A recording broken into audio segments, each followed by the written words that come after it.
Fundur settur í sveitarstjórn Norðurþings, þetta fundur númer 161 og það eru 27 mál á dagskrá og það einn varamaður með okkur í dag.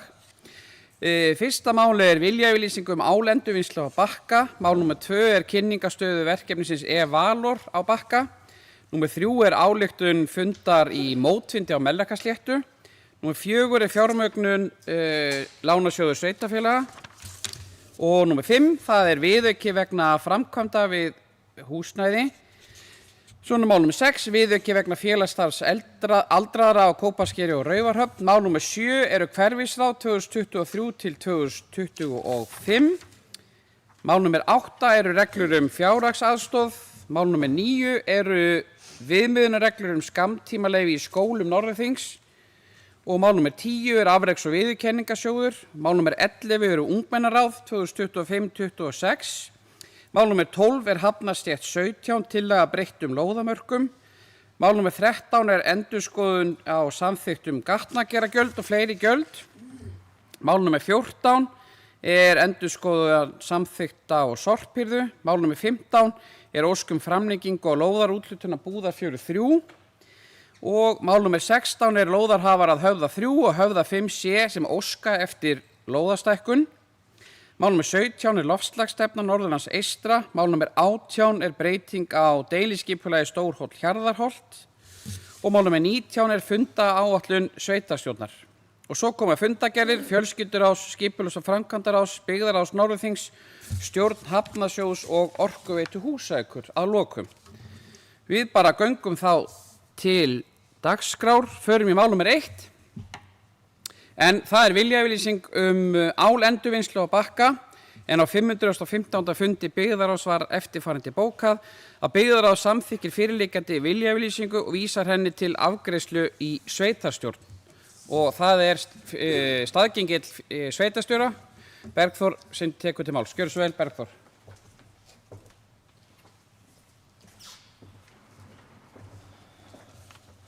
Forseti og kjörnir fulltrúar. Já, það liggur sem sagt fyrir viljayfirlýsing sem var samþykkt á síðasta fundi byggðaráðs og vísað til sveitarstjórnar. Og félagið hefur verið í samstarfi við okkur í rúmlega ár, samstarfi og samtali. Og viljayfirlýsingin sem á milli Norðurþings og Transatlantic Aluminium EHF. Og ég ætla aðeins að fara yfir félagið því það hefur ekkert farið svona hátt í umræðinni. Félagið sérhæft í framleiðslu á áli og vörum úr áli, ásamt framleiðslu og búnaði fyrir endurvinnslu á áli, byggingu verksmiðju, kaup og sölu á hrávörum, ásamt tækniþróun og rannsóknum. Og afurðir sem þessi verksmiðja býr til úr áli, það svona hilluvara fyrir flugvéla'iðnað og bifreiðaiðnað. Og félagið telur talsvert tækifæri verið í aukinni vinnslu á áli og félagið sé vel staðsett til að nýta þau tækifæri í sveitarfélaginu hjá okkur. Félagið telur Ísland vera góða staðsetningu fyrir endurvinnslu á áli. En þetta snýst náttúrulega allt að ná samningum með viðunandi raforkuverð og góða langtíma samninga því tengdu. Og það sem félagið að óska eftir, eða þeirra hugmyndir það að þeir þurfa 4-5 hektara lóð á Bakka. Og viljayfirlýsingin verið haldið áfram að vinna fýsileikakönnun verkefnisins. Og það úthendir þessi starfsemi tekur til sín 12 megawatt raforku þegar báðir áfangar eru fullkláraðir. Og framleiðsla hjá þeim tvisvar sinnum 45.000 tonna á ári þegar báðir áfangar væru komnir í gang. Og það eru umtalsverðir flutningar sem þessi starfsemi krefst, þannig að þetta eru 90.000 tonn inn og út í gegnum höfnina. Þægilegir flutningar tiltölulega, þetta í gámum bæði inn og út. Og þeir áætla starfsmannafjölda 50 til 75 manns þegar báðir áfangar væru komnir í gagnið.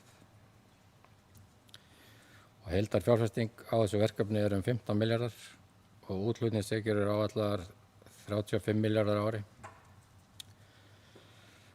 En í þessari yfirlýsingu þá eru engar sérstakar kvaðir á sveitarfélaginu í þessari viljayfirlýsingu. Það einungis verið að staðfesta að vinna áfram að málinu með sameiginlegum skilningi á verkefninu. Takk fyrir. Bergþór hefur lokið máli sínu, orðið er laust.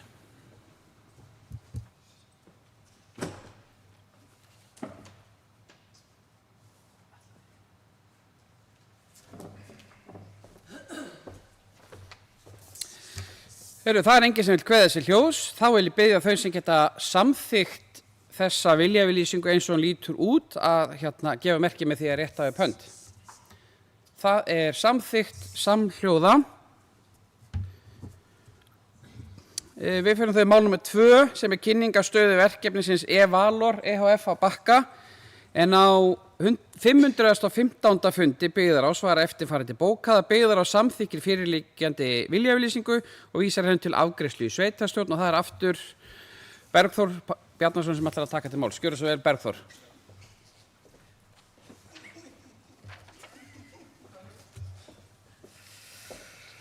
Já, forseti og kjörnir fulltrúar. Þá erum við með aðra viljayfirlýsingu og það fyrirtæki nefnist e-Valor og það var einnig samþykkt á síðasta fundi Byggðarráðs og vísað til sveitarstjórnar. Þetta félag er búið að vera lengi í samtali við okkur og er með lóð á Bakka úthlutað. En aðilar þessara viljayfirlýsingu vilja kanna fýsileika þess að þróa sjálfbæra eldsneytisverksmiðju á iðnaðarsvæðinu á Bakka.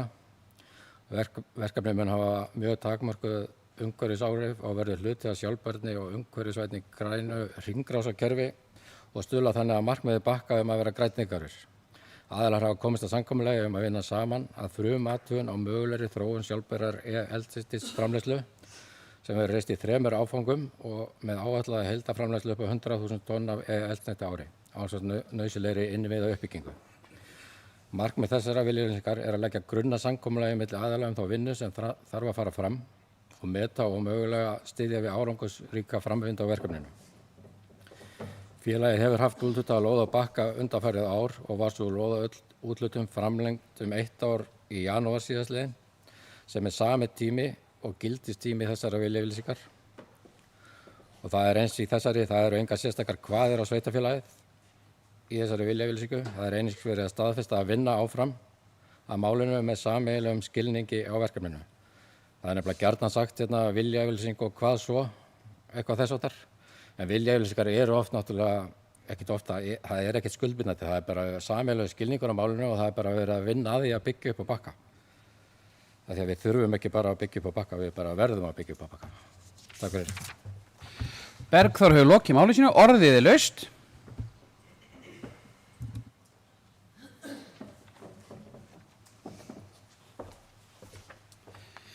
Enginn sem vil kveða sér hljóðs það, þá vil ég biðja þau sem geta samþykkt þessa viljayfirlýsingu að gefa merki með því að rétta upp hönd. Hún er samþykkt samhljóða og við förum í mál nr. 3 sem er ályktun fundar í samtökum sem heita Mótfundur á Melrakkasléttu. En fyrir sveitarstjórn liggur erindi frá mótfundi á Melrakkasléttu þar sem félagið mótmælir harðlega þeirri ákvörðun sveitarstjórnar Norðurþings frá 22. janúar síðastliðnum og óskaði eftir því það sem að sveitarstjórn óskaði semst eftir því við verkefnastjórn að rammaáætlunar að færa orkuverð á Hólaheiði úr biðflokki í nýtingaflokk. Þessi samtök eða félag krefjast þess að bókunin verið dregin til baka og áformin orkuverið felld niður. Einnig krefst félagið þess að sveitarstjórn standi fyrir íbúafundum á svæðinu þetta mál fyrir lok febrúar 2026 og með leyfi varaforseta.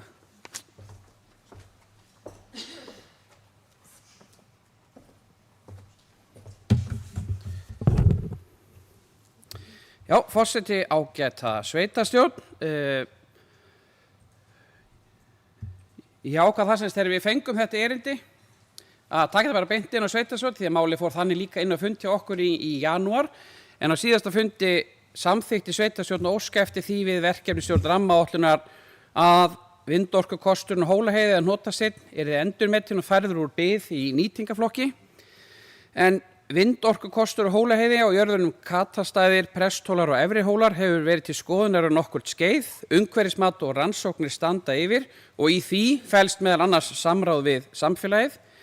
En verkefni spilar stórt hlutverk þegar kemur að uppbyggingu og nýrri línu milli Kópaskers, Þórshafnar og svo Vopnafjarðar. Verkefni getur haft mjög mikil áhrif á byggðaþróun, raforkuöryggi, samkeppnishæfni Norðausturlands og mikilvæg svona viðskiptaleg forsenda Landsnets í mati á arðsemi á nýrri flutningslínu milli Kópaskers til Vopnafjarðar.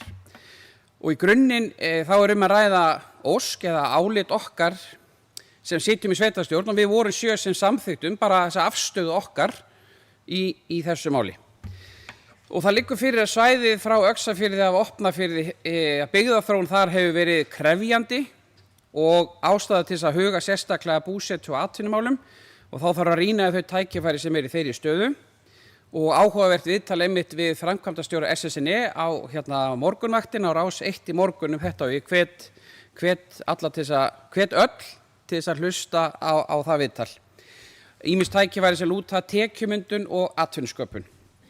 En umhverfis-, orku- og loftslagsráðherra skrifaði á dögunum undir tímamótasamkomulag, má segja, sem felur í sér að Rarik mun styrkja afhendingu og raforku á Þórshöfn með lagningu á 33 kV jarðstreng frá Vopnafirði til Þórshafnar. Það hluti af stærra verkefni sem lítur að aukinni raforkuframleiðslu og tengingum á svæðinu, meðal annars breyting á spennuvirkjunni hjá okkur hérna á Bakka.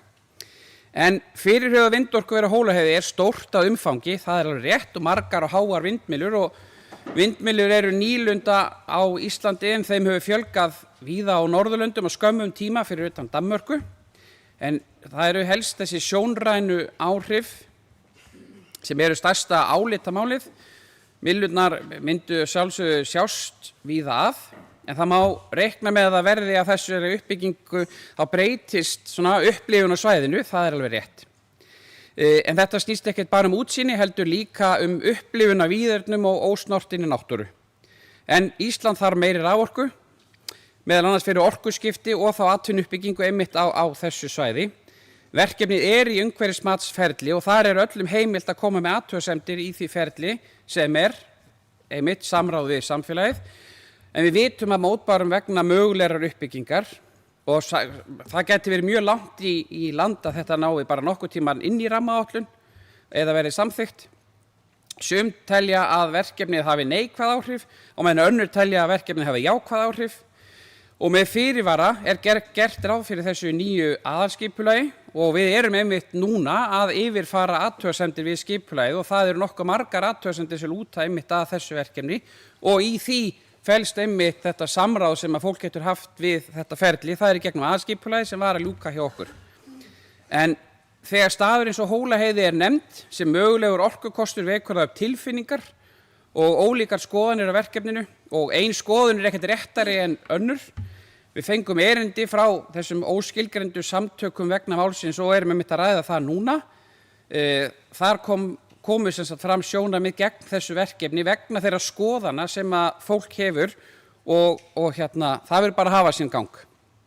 En ég ætla samt að vísa á bug að stjórnsýslan sé óboðleg í þessu máli enda endurspeglar niðurstaðan afstöðu kjörinna fulltrúa sem hlutverk okkar sem sitjum í sveitarstjórn, það að hafa afstöðu á hlutum og hafa skoðun. Og því síður þá bara ætla að frábiðja mér einhvern dónaskap að það sé einhver dómgreindarbrestur á okkur hálfu, okkar 7 sem að samþykktum þetta mál, þó svo að einhver aðrir hafi einhver aðra skoðun á málinu eða einhverjum öðrum málum. Það samráð í gangi við íbúa, fólk og fyrirtæki, það var í aðalskipulaginu, í umhverfismatinu og því tækifæri til að koma skoðun sinni á framfæri. Þannig að þetta snýst svona þessa klassísku togstreitu að orkuþörf og loftslagsábyrgð versus eða gegn verndun landslags og svona staðaranda og á þessu eru bara einfaldlega skipta skoðanir. Orðið laust. Aldrei hefur beðið orðið, gjörðu svo vel, Aldrei.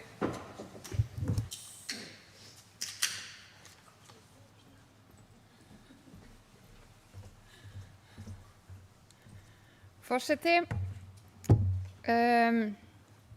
já, við erum,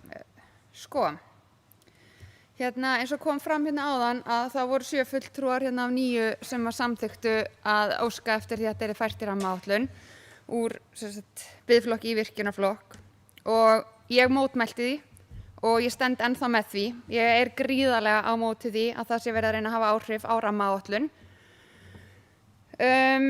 Ég velti svolítið fyrir mér, hver raunveruleg ástæða þess að það verið að biðja þetta núna. og ég velti fyrir mér hver ágóðinn fyrir okkur? Ágóðinn nógu mikils virði?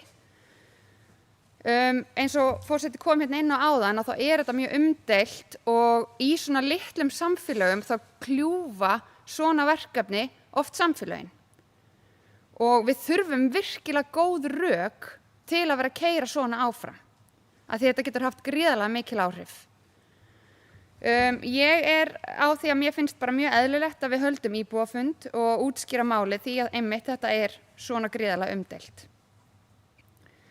Eins og ég kom inn á síðasta sveitarstjórnarfundi að þá hefur ekki verið mótaður heildstæður lagarammi vindorku á Íslandi af hálfu ríkisins og það skortir því skýrar og samræmdar reglur leyfisveitingar, skipulagsforsendur, eignarhald, ábyrgð, samfélagslega sátt og umhverfisleg viðmið. Án slíks ramma ekki tryggt að vindorkukosti séu metnir á jafnræðisgrundvelli við aðra orkukosti innan rammaáætlunar né að ákvarðanir byggi á fullnægjandi forsendum, hvað þá að áform séu í takt við náttúruvernd. Við þurfum nefnilega að muna eftir henni, sko. Það ekki raforkuskortur á Íslandi. Það vantar upp á flutningsgetu á rafmagninu sem til. Þetta mjög einhliða umræður sem búin að vera núna í gangi. Það talað eins og við séum bara að virkilega vanti raforku í Íslandi. Það ekki þannig. Að mínu mati það ætla að ganga fram hjá rammaáætlun lítillækkandi. Þar fólk sem að horfa á heildarmyndina, fólk sem með vísindi og staðreyndir fyrir framan sig. Víðtækt samráð allra, víðtækari verndum vistkerfa og landsvæða lífsnauðsynleg. Það ekki að fara eftir geðþóttaákvörðun sveitarstjórnarfulltrúa þegar verið að meta stöðu verkefna í rammaáætlun. Því spyr ég, hvað gengur okkur til með þessu? Forseti kom inn á áðan sambandi við byggðaþróun og áhrif þess sem að uppbygging vindorkuvers hefur á byggðaþróun. Ég ekki alveg að sjá hvernig áhrif það að hafa og það sé að hafa góð áhrif. Svo bara langar mig að segja, það skiptir ekki máli hvað verið að undirbúa. Það ekki búið að ljúka umhverfismati. Getum við ekki bara byrjað að klára það? Takk. Aldi hefur lokið máli sínu, orðið laust. Eiður hefur beðið orðið, gjörðu svo vel, Eiður.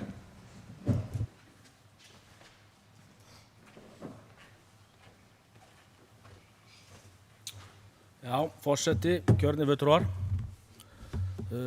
Þakka svarið Hjálmar og byrjar að fara aðeins yfir og það með svona hálf blöskraði þessi ályktun frá þessu meinta félagi þegar ég sá þetta bréf daginn og var að spá í hvað þetta kæmi eiginlega og fór nú aðeins að grufla upp hvaða klúbbur þetta væri, Mótvindur á Melrakkasléttu. Ég finn nú ekkert hann ef maður googlar þetta félag þá kemur bara upp þessi úr þessum fundi sem við stöndum á hér þetta félag. Það eina sem maður finnur þetta félag á netinu. Og það einmitt, þú komst inn á þetta forseti, varðandi, meðal annars það sem að þeir saka sveitarstjórn eða þá kjörnu fulltrúa sem vildu fara í þetta verkefni dómgreindabrest. Ég frábið mér nú alla svona umræðu af því að við erum búin að fara mjög vel yfir þetta mál. Þetta búið að vera skipulagi í mörg ár þar sem að þeir sem að þessu standa að fara yfir þetta mál. Aldrei spáir í ábata sveitafélagsins og það náttúrulega eitt af því sem að liggur fyrir í svona málum núna að varðandi vindorku að bara fasteignagjöld með hvert megavatt í vindorku í kringum 1 milljón. Þannig að þessi vindorkugarður gæti bara skila Norðurþingi í kringum 150 milljónum á ári í fasteignagjöld utan við allt annað sem að þetta mun leiða að sér inn í samfélaginu. Af því að það löngu vitað að alls staðar þar sem að raforku uppbygging verður þá skapast störf og afleidd störf í kringum það. Það skapast tækifæri og það þarf auðvitað þjónustu við þetta eins og annað. Þetta auðvitað tengist eins og forseti kom inn á stóru myndinni uppbyggingu raforkukerfisins á Norðausturlandi. Það að segja spennuhækkun Kópaskerslínu og áframhald á þeirri línu austur á Þórshöfn. Þannig að þetta rauninni mjög, og til þess að af því geti orðið, hefur Landsnet farið yfir það að þetta sé stór hluti af því verkefni til þess að hún verði sjálfbær og geti borið sig sem slík að þá þurfi innmötun á kerfið á leiðinni, það að segja sem að hentar þarna. Það búið að fara alveg verið yfir það. Mat á þessum orkukosti í rammaáætlun, auðvitað er verið að fara yfir þetta í rammaáætlun. Þessi orkukostur kom mjög vel út úr rammaáætlun með að við ýmislegt, meðal annars umhverfismál, verndargildi og þess háttar á svæðinu. Það sem helst skoraði hann niður á sínum tíma þegar hann var metinn frekar aftarlega í rammaáætlun var tengikostnaður sem var mjög dýr þá. Það er búið að fara yfir það mál núna og Landsnet hafa komið inn með þessa nýju hugmynd spennuhækkun á Kópavogskirkjulínu eins og áður sagði og þá er búið að taka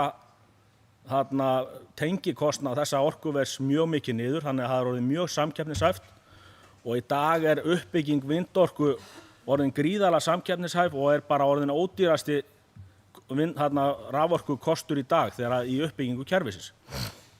Ef við tölum enn einu sinni orkuskort á Íslandi og hvort það sé orkuskortur eða ekki.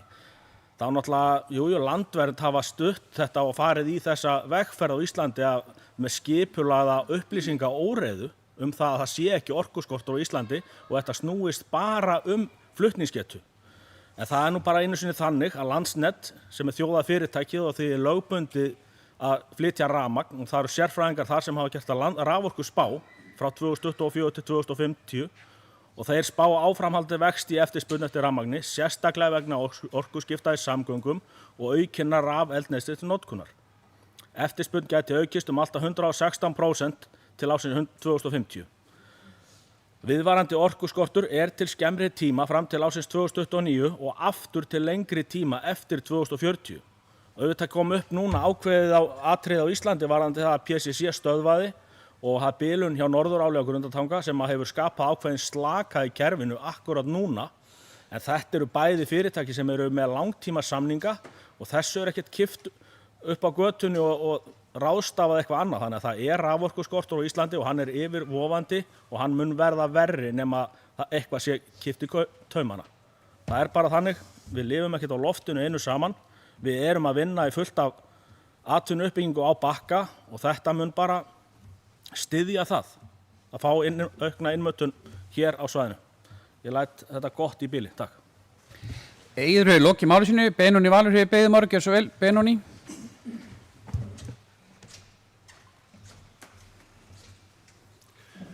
Forseti, ágæta sveitarstjórn. Samfélag sem stendur í stað, þar að segja, það er ekki að þróast áfram, er að fara aftur á bak. Stöðnun er eitt það versta sem getur komið fyrir samfélag. Við hér á Norðausturlandi höfum á köflum staðið í stað og jafnvel farið aðeins aftur á bak líka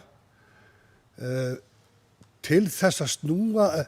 Akkurat núna erum við í svolítið tómarúmi, við missum stóra vinnustað hér á Húsavík en nú er ég líka að hugsa vini okkar á Kópaskeri og Raufarhöfn, Þórshöfn og Vopnafirði. Við þurfum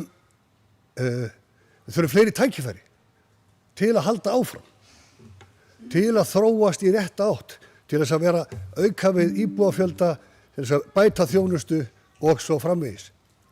Ég samþykkti þessa ályktun sveitarstjórnar síðast á þessum forsendum. Ég ætlast ekki til þess að gengið verði fram hjá umhverfismati eða nokkuð slíkt og ekki verði haft samráð við íbúa á svæðinu. Alls ekki. Ég tel að með því að koma þessu í gang og vonandi einhvern tímann upp að þá aukist tækifæri okkar hér á Norðausturlandi til atvinnusköpunar og framþróunar. Það er þess vegna sem ég samþykkti þetta. Takk fyrir. Benóni hefur lokið máli sínu, orðið er laust. Ingibjörg hefur beðið orðið, gjör svo vel Ingibjörg.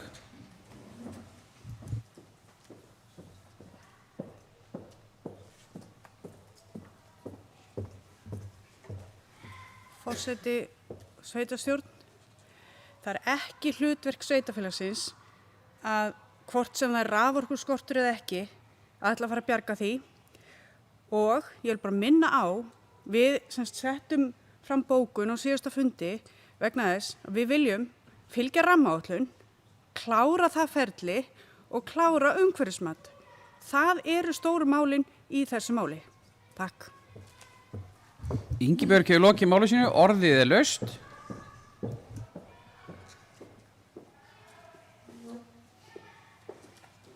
Aldi hefur beðið orðið, öðru sinni, gjörðu svo vel, Aldi.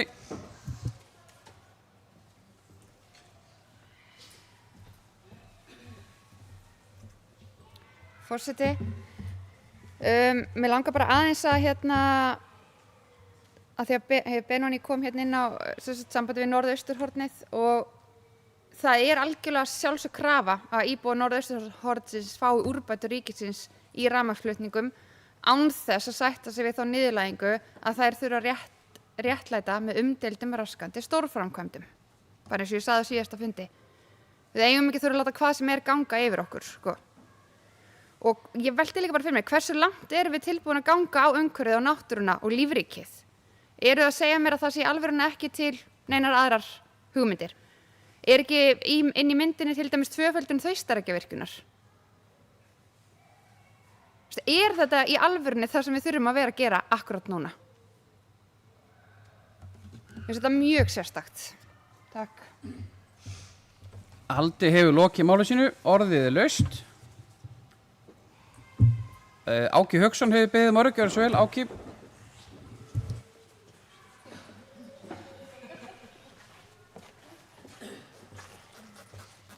Forseti, kjörni fulltrúar,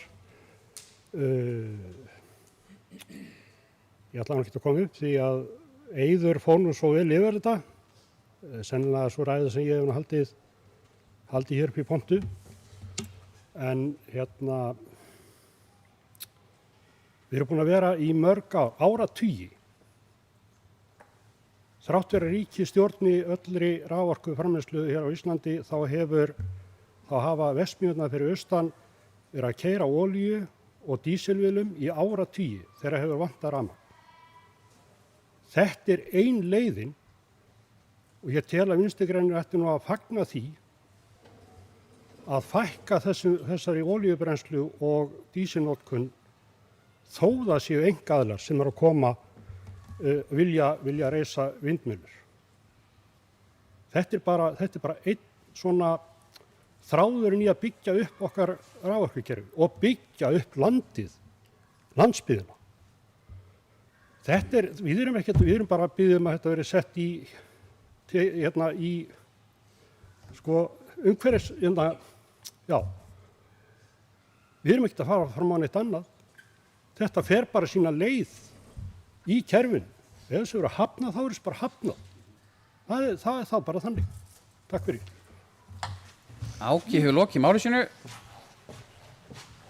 Já, Eiður hefur beðið orðið, gjörðu svo vel, Eiður.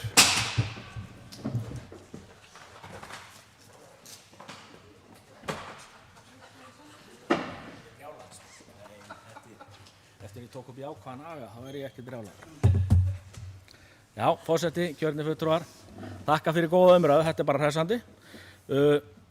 Nokkur atriði sem við áttum eftir aðeins að minnast á, og það auðvitað er það þannig og þetta verkefni er í umhverfismati og það er í dag ekki byggð en einasta virkjun á þess að hún fari í umhverfismat. Smávirkjanir fari í dag nánast allar í gegnum það ferli að það er sent inn á skipulagsstofnun óskum það hvort að þeir vilji taka hann í hefðbundi skipulagsferli eða heildar umhverfismat þó að sé undir 10 megavöttum og allt eftir því. Þannig að það er stóra myndin.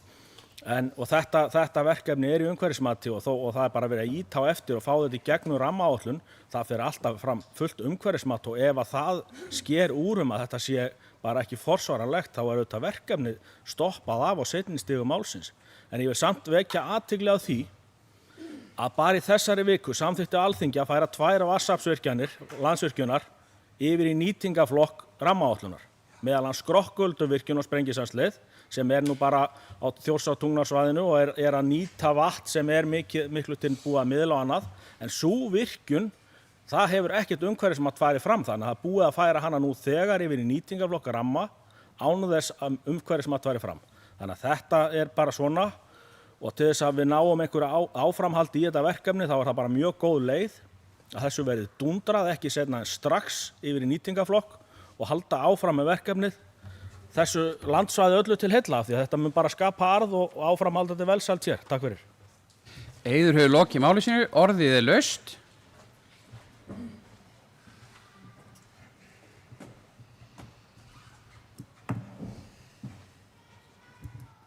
leyfi varaforseta. Já, forseti ágæta sveitarstjórn. Sko, það sem gerðist á síðasta sveitarstjórnarfundi var bara afstæð okkar, því það er verið að reyna að teikna eitthvað upp þá mynd að við 7 sem samþyktum að óska eftir því að þetta verkefni fari úr bið í nýtingaflokk. Það er verið að reyna að búa til einhverja ímynd hérna hjá Vinstri grænum að við höfum samþykkt við 7 að það er að fara fram hjá rammaáætlun. Það er bara hvergi verið að tala um það, bara svo því sé haldið til haga. Við getum haft bara ólíkar skoðunar á því varðandi verndun landslag, staðaranda, orku þörfin eins og hér hefur verið farið yfir og til dæmis var fólk sem var á móti Þeistareykjavirkjun, það var þannig. En það er ekki þannig að við 7 sem samþyktum þetta á síðasta fundi, það er ekki þannig að við sem ósk eftir því að þið bara falla frá umhverfismati eða eitthvað svoleiðis, það er ekki svoleiðis. Þetta var afstaða okkar að verkefnið færi úr bið í nýtingu og færi gegnum alla sömu ferlana eins og var farið yfir hérna bæði Eið og Áka og Benóni hérna áðan. En orðið er laust. Ingibjörg, öðru sinni, gjörðu svo vel.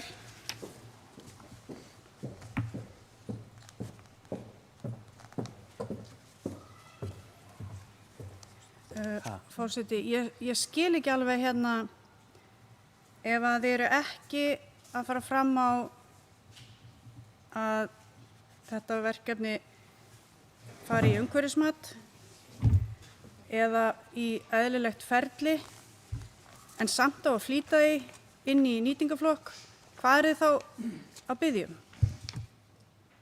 Takk. Ingibjörg hefur lokið máli sínu, orðið er laust. Kristín hefur beðið orðið, gjörðu svo vel, Kristín. Rauninni svo bón að þetta sé fært í nýtingaflokk, það er ekki verið að biðja þetta fari ekki bara lögformulega leiðir eins og aðrar virkjanir sem eru í þeim flokki.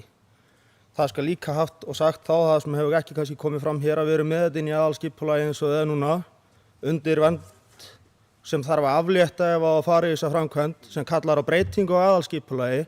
Þannig að þó við óskum eftir þetta verið tekið upp og sett í nýtingaflokk þá þarf þetta öll lögformlega leiðir sem þar eru eftir meðal annars breytingu á aðalskipulagi sem við erum að samþykkja vonandi núna í vor.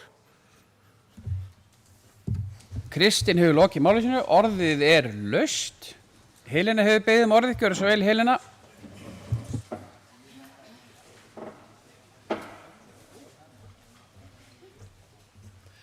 Forseti, það er kannski að bera í Bakkafjallalækinn að koma hérna upp af því að það er búið að fara mjög vel yfir þetta mál. Bæði hefur forseti gert það og aðrir kjörnir fulltrúar hérna og auðvitað sitt sýnist hverjum í þessu.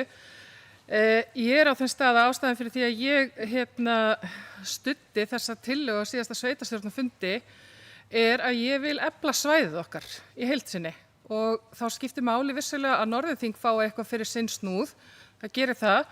En það skiptir líka máli að svæði fyrir austan okkar eflist. Staðan hefur raunverulega verið svo, til dæmis að Þórshöfn sem mun njóta góðs af vindorkuveri á Hólaheiði, að þar hefur nánast ekki verið hægt að hlaða bíl og steikja hamborgara á sama tíma. Það er raunveruleg staða á Þórshöfn. Það er notið olía til að keyra fiskvinnslu sem að skilar umtalsverðum tekjum fyrir þjóðarbúið og þessu viljum við breyta, þarna viljum við koma inn hagkvæmri orku. Eftir því sem ég hef skilið líka, þá snýr þetta ekkit endilega að því að það sé til nóg orka inn á kerfinu og flutningnum, heldur að það verði að vera orka þarna á svæðinu líka til þess að miðla betur orkunu sem er til staðar inn í kerfinu. Tengingarnar sem verið er að tala 32 kW tengingarnar og hér eru aðrir menn sem eru kannski mér fróðari rafmagn, en mér skilst að þær einar og sér dugi ekki til, það verði líka að koma til einhvers rafmagnsframleiðsla inn á svæðinu til að megi efla raforku og tengingar og öryggi á svæðinu og byggja undir þróun eða framþróun, ekki afturför, jákvæða þróun í byggðalegu sjónarmiði, í búsetugæðum fyrir íbúa á þessu svæði. Takk fyrir. Helena hefur lokið máli sínu, orðið er laust.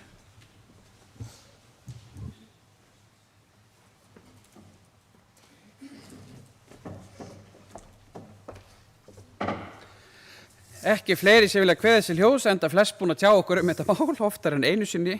Þá telst þetta lagt fram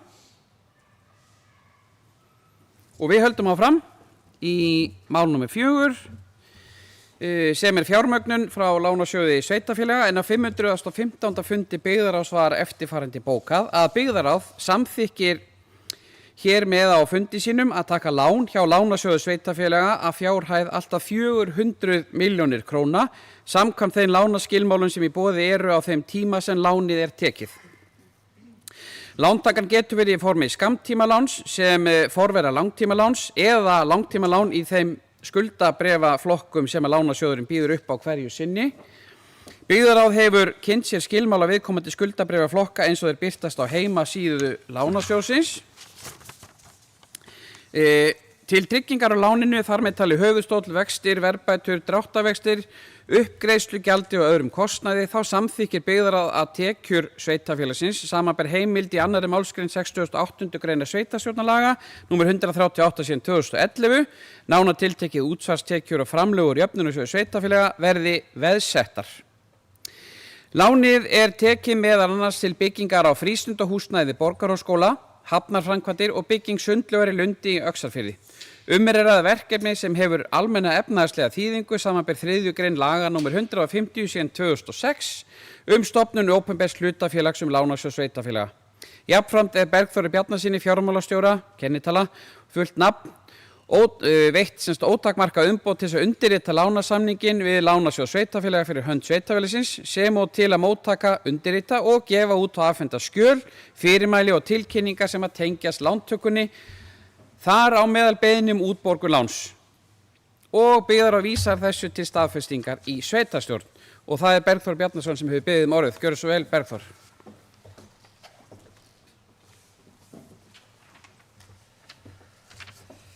Já, forseti og kjörnir fulltrúar. Lántakan hefur verið samþykkt af lánasjóði sveitarfélaga og í samræmi við samþykkta fjárhagsáætlun ársins og ætluð til framkvæmda í samræmi við fjárfestingaráætlun ársins 2026. Við höfum fjárfest verulega á síðustu 2 árum. Við fjárfestum með 500 milljónir á árinu 2024 og við fjárfestum 720–30 milljónir á síðasta ári á árinu 2025. Þetta höfum við getað gert út úr rekstri, en eins og við vitum öll eru aðstæður okkar allt aðrar í dag vegna samdráttar í atvinnulífinu hérna á svæðinu og einkum vegna tímabundinnar lokunar á verksmiðju PCC út á Bakka. Og það hefur gríðarleg áhrif á rekstur sveitarfélagsins og reksturinn einfaldlega ekki að skila okkur neinu sem stendur. Lántakan fyrst og fremst að ljúka þeim verkefnum sem eru farin af stað eins og byggingu frístundaheimilis við Borgarhólsskóla, framkvæmdum við þvergar sem að fara í gang á næstu vikum og við erum bundin af að taka þátt í þeim framkvæmdum bara með ríkinu samkvæmt samgönguáætlun. Og þegar við erum með umfangsmikla og kostnaðarfreka framkvæmd og framkvæmdaáætlun eins og byggingu frístundahúsnæðis, það er nýja frístundahúsnæði við Borgarhólsskóla, við erum að framkvæma fyrir 800 milljónir á 2 árum. Þetta er stærsta framkvæmdin okkar í 30 ár. Og þegar við förum í svona risaverkefni á okkar skala, þá verðum við að slaka á í öðrum framkvæmdum. Og það er búið að vara við því við gerð síðustu 2 framkvæmdaáætlana við frekar dræmar undirtektir og ég hvet ykkur sem sitja hérna í dag til að taka framkvæmdaáætlun ársins til endurskoðunar á meðan þið hafið umboð til fram að kosningum. Því ef það verður ekki gert þá fer þetta allt fram á haustið og það gerist ekkert á árinu ef það verður ekki gert í maí. Takk fyrir. Bergþór hefur lokið máli sínu, orðið er laust. Með leyfi varaforseta.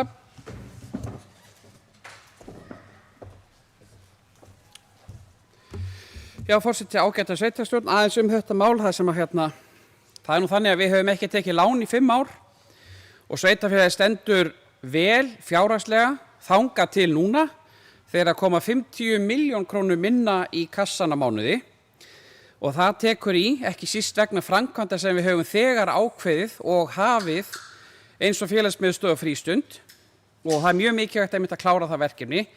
Við erum að hefja uppbyggingu við hafnarframkvæmdir sem eru til 2 eða 4 ára og við verðum þar á eftir að sníða okkur svolítið stakk eftir vexti. Við erum að fást við almannafé og sameiginlega sjóði samfélagsins. En framkvæmdir voru miklar eins og hér kom fram árið 2025 og sömuleiðis 2024 og svo kemur núna akkurat skellur og við erum í millibils ástandi og það er einmitt þá sem ríkir óvissa og ákvarðanir svolítið eftir því. En sveitarfélagi á sjálfsögðu ekki að taka lán af léttúð en það á heldur ekki að forðast þau ef að þau hafa þau þjóna skýru markmiði. En stór verkefni þetta kosta mikið og strax eins og skólar og leikskólar en áætlanir gerir ráð fyrir því að við þurfum að byggja leikskóla í náinni framtíð, íþróttamannvirki, sundlaugar sem við erum að fara í, skiptum gervigras sem við erum búin að gera og það var er planið að fara í gólfið og stúkuna hérna í íþróttahúsinu Húsavík. Svo það vass- og fráveituframkvæmdir í gegnum orkuveituna og sömuleiðis á sveitarfélagið sjálft og svo það gatnagerð sem við höfum farið í samhliða endurbótum á uppbyggingu í þéttbýli aðalega. En þessar tekjur sveitarfélagsins útsvara fasteignaskattar koma svolítið svona jafnt og þétt en framkvæmdir koma sín í svona stórum gusum og lán alla jafna þetta út en það er ábyrgur rekstur og skynsemi fjárfestingu sem eru lykilatriði og við lentum í þessu ófyrirséða áfalli og það kostar viðbrögð og þess vegna þarf að hagræða eða skera niður eða hvaða nöfnu sem við viljum nefna það leið og við trúum síðan á framtíðina og möguleikana á svæðinu. Við þurfum að laða nýja íbúa, styrkja atvinnulífið og bæta þjónustuna. Þá þarf stundum að fjárfesta áður en tekjurnar að aukast og þetta þessi svona stefnumótandi ákvörðun en þetta ekki bara svona eitthvað bókhaldslegs eðlis. En lán hins vegar verða varasöm ef það eru tekin lán í rekstrarhalla til þess að borga rekstur og daglegan kostnað eða er engin langtíma áætlun til eða það eru pólitísk skammtíma hugsun sem að ræður för. En lántaka er ekki markmið í sjálfu sér. Hún er tæki til þess að byggja upp samfélag þegar fjárfestingin þjónar framtíðin og greiðslu geta til staðar eins og hér var farið yfir. Það herðir núna að og mikilvægt að horfa inn á við og leið að róa því öllum árum að byggja upp atvinnulífið sem skapar tekjur og störf til þess að standa síðan undir velferðin sem við verum öll að sé hér til staðar. En orðið laust.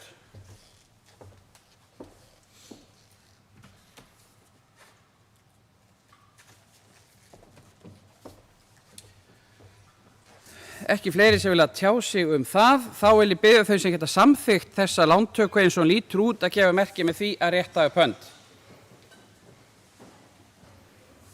Það er samþykkt samhljóða.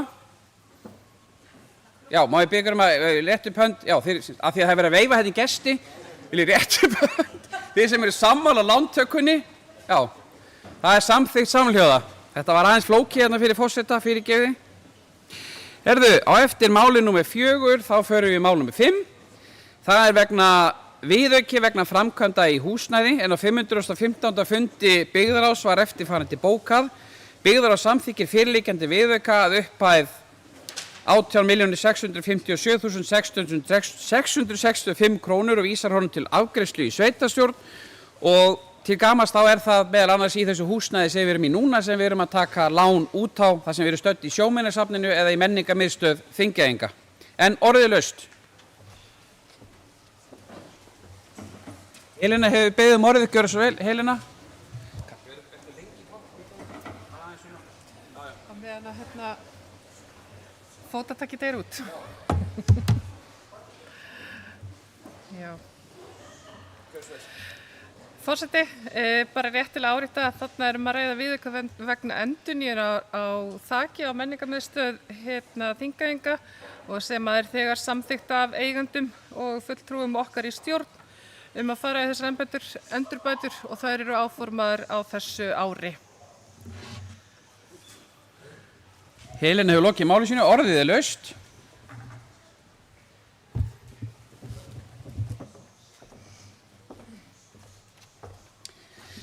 Engisveit kveð sér hljóðs það, þá vil ég biðja þau sem geta samþykkt þennan viðauka eins að lítur út að gefa merki með því að rétta upp hönd.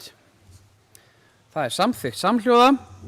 Við fylgjum þau mál númer 6, það er sömuleiðis viðauki en það er vegna félagsstarfs aldraðra á Kópaskeri og Raufarhöfn en á 515. fundi byggðarráðs var bókað að ráðið vísar fyrirliggjandi viðauka að upp að 5,1 milljón króna til afgreiðslu í sveitarstjórn og orðið laust. En það Helena hefur beðið orðið, gjörðu svo vel Helena.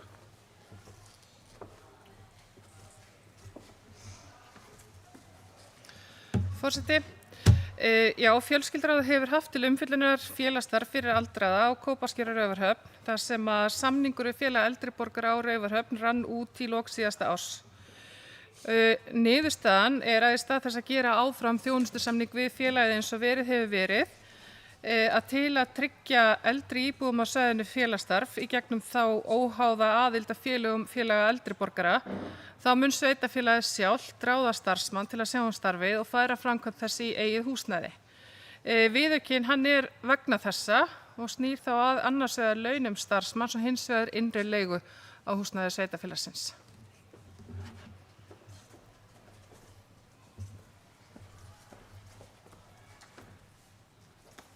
Helena hefur lokið máli sínu, orðið er laust.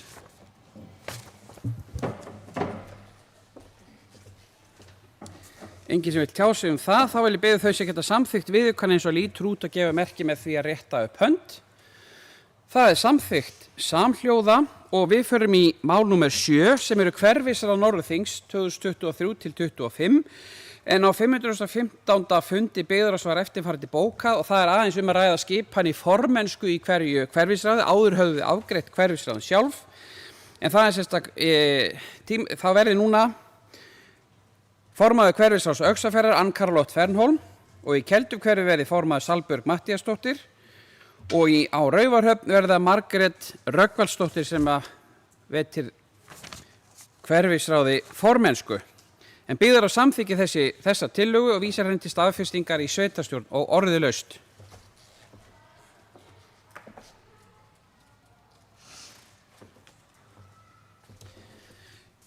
Þá vil ég biðja þau sem geta samþykkt þessa skipan að gefa merki með því að rétta upp hönd.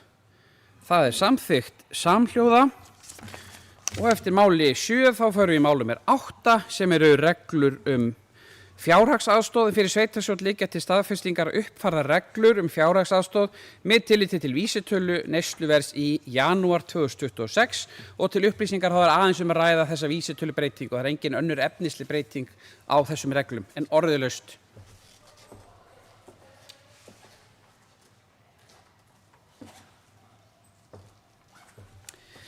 Enginn sem vil tjá sig það, þá vil ég biðja þau sem geta samþykkt reglurnar eins og að líta út að gefa merki með því að rétta upp hönd. Það er samþykkt samhljóða.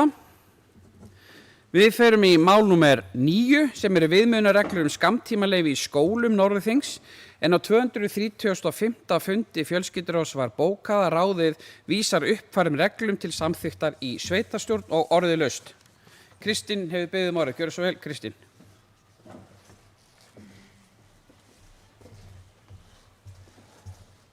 Já, forseti sveitarstjórn bara svona létt. Þetta eru reglur sem voru búnar til 2015 og hafa aldrei tekið endurskoðun eða verið uppfærðar.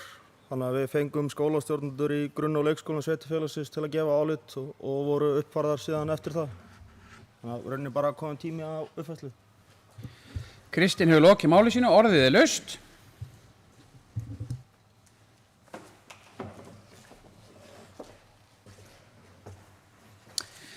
Enginn sem óskar eftir að tjá sig þessar viðmiðunarreglur, þá vil ég biðja þau sem eru sammála þessum reglum að gefa merki með því að rétta upp hönd. Það er samþykkt samhljóða. Og við förum í mál númer 10 sem er afreks- og viðurkenningarsjóður 2025 en á 235. fundi fjölskylduráðs var bókað að ráðið samþykkir uppfærðar reglur afreks- og viðurkenningarsjóðs Norðurþings og vísar þeim til staðfestingar í sveitarstjórn og orðið laust. Kristín hefur beðið orðið. Gjörðu svo vel, Kristín.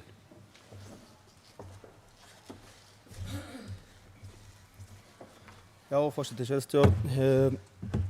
Þetta er búið að vera í umræðu hjá okkur í fjölskylduráði og endaði þannig að reglur sjóðsins voru teknar alveg til gagngerrar endurskoðunar.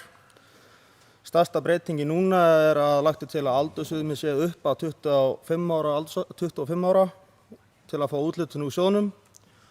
Og svo er búið að festa það í sjóðnum núna líka að það er kominn fastur ferðastyrkur vegna landsliðsverkefna sem er þá hægt að sækja allt árið kring, ekki vera að bíða eftir þessari árlegu úthlutun sem var alltaf áður.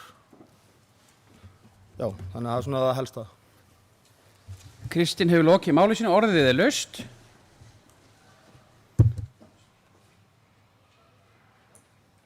Við leyfi varaforseta.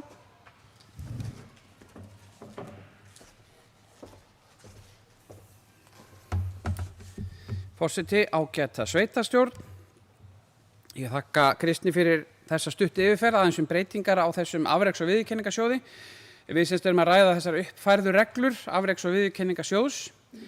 Auðvitað skilaboðin okkar alltaf að vera við sjáum ykkur og við styðjum ykkur og við trúum á ykkur. Og ungt fólk sem fær viðurkenningu, það upplifir að vinnan skiptir máli. Það lærir að áreynsla borgar sig og það byggir upp sjálfstraust. En viðurkenningin er ekki bara að klappa baki, hún styrkir líka sjálfsmynd og sjálfsmyndin móta síðan framtíðina. Og þegar einhver síðan nær árangri, þá sjá aðrir það að þetta er mögulegt og yngri krakkar fá vonandi fyrirmyndir úr sínu samfélagi og það verður til metnaður og jákvæð samskipti og svona jákvæð samkeppni sem að eykst meðal ungdómsins. Og það er miklu öflugra þegar fyrirmyndirnar einmitt koma að heiman heldur en þegar eru bara í sjónvarpinu eða samfélagsmiðlum. Og við vitum að það er öll mjög auðvelt að gagnrýna og það er miklu erfiðara og mikilvægara að lyfta fólki upp og við erum að gera miklu meira af því. Og þegar samfélag velur einmitt að vera hvetjandi, þá minnkar öfund, þá minnkar niðurrif, þá eykst virðing fyrir vinnu og elju og börn læra að gleðja síðan yfir árangri annara. Það er eitthvað sem við getum gert meira til einhver okkur. Og það er það sem er svona þetta samfélagslega gull sem við höfum alltaf að grafa eftir. Og við höfum að setja fókusin í þetta einmitt í þessum afreks- og viðurkenningasjóði. Ég vil leggja til að liður 5 sem snýra heiðursviðurkenningu falli brott og það verði útfært frekar. Annarkvort komi það bara sér skjal það eða útfært betur inn í afreks- og viðurkenningasjóði. Hugsunin er mjög falleg en ferlið er svolítið svona laust í reipum finnst mér. Það vantar tengingu, skýr viðmið og svona kannski skýrari tilgang eins og við kölluðum eftir varðandi listamann Norðurþings sem var frekar laust í reipum og við kölluðum eftir að það svona ramma það eins betur inn og það þarf að gera það líka í þessu máli. Og nær væri semst að þessi vettvangur að veita heiðursviðurkenningu standi bara eiginlega á eigin fótum. Svolítið, svona okkar eigin fólk að orða fyrir samfélagslega þáttöku. Eitt er að vinna mikið sem er gott, annað er síðan hafa mikil áhrif sem er líka gott. Íþróttafélög sjálf eru mörg hver með svona vísi að þessu ferli, samanber heiðursmerki Völsungs. En þessi geti í þessum drögum að það skuli kalla eftir tilnefningu frá íþróttafélögum, en markmiðið segir svo hins vegar störf í félags-, íþrótta- og æskulýðsmálum. Að heiðra einstakling sem hefur unnið óeigingjarnt starf og mikið sjálfboðaliða starf í þágu félags-, íþrótta- og æskulýðsmála í Norðurþingi. Þetta þarf svolítið að skýra nánar. Hvað á að viðurkenna mörg? Þarf að rökstyðja tilnefningar? Eftir hvað skilgreindu viðmiða og stjórn sjóðsins að fara? Er skylda að tilnefna ef enginn uppfyllir viðmiðin, sem eru reyndar ekki til? Og vissulega er ánægilegt að veita þessa heiðursviðurkenningu fyrir þjónustu og framlag til samfélagsins og sjá uppbyggingu og fórnfýsi. En ég vil leggja það til að þessi 5. liður falli úr reglum sjóðsins að sinni. En orðið laust.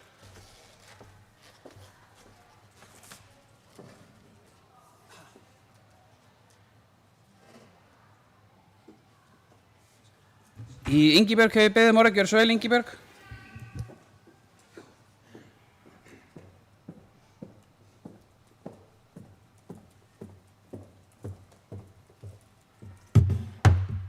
Forseti, ég er nú eiginlega bara sammála síðasta ræðumanni, veit ekki hvað er að gerast. En það er samt stendur hérna í reglunum líka að stjórn afrekssjóðs kalli eftir tilnefningum í október frá íþróttafélögum fyrir heiðursviðurkenningar en svo er talað félags- og æskulýðsmál líka þannig að mér finnst alveg mega að skoða þetta betur og það er fullt af félögum sem tengist ekki íþróttastarfi hérna í sveitarfélaginu. Takk. Kristín hefur beðið orðið, gjörðu svo vel Kristín.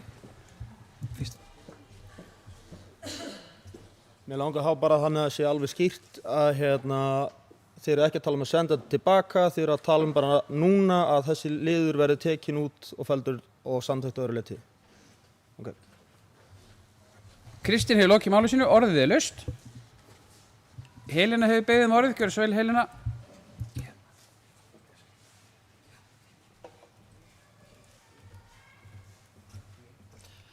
Forseti, Já, ég vil kannski bara þakka fjölskylduráði fyrir góða vinnu við að endurskoða reglurnar. Þetta að mínum mati þetta breytingar sem eru til góðs og gera sjóðun ákveðin hátt skilvirkari, en líka eins og forseti kom vel inn á áðan, þetta verður til þess að við lyftum enn betur upp ungmennum sem eru til dæmis valin í landsliðsverkefni og sjóðurinn verður skilvirkar að því leytinu til. Þannig að ég fagna þessum breytingum, en ég líka tek undir það að liður 5 í 4. grein reglana að hann megi útfæra betur ef að það eindreginn vilji fjölskylduráðs að hafa þennan hluta inni. En ég legg til ég tek undir þessa tillögu Hjálmar sem ég skildi á þann veg að liður 5 færi út en reglurnar eru samþykktar að öðru leyti. Þannig ég er samþykkt þeirri afgreiðslu. Helena hefur lokið máli sínu, orðið laust.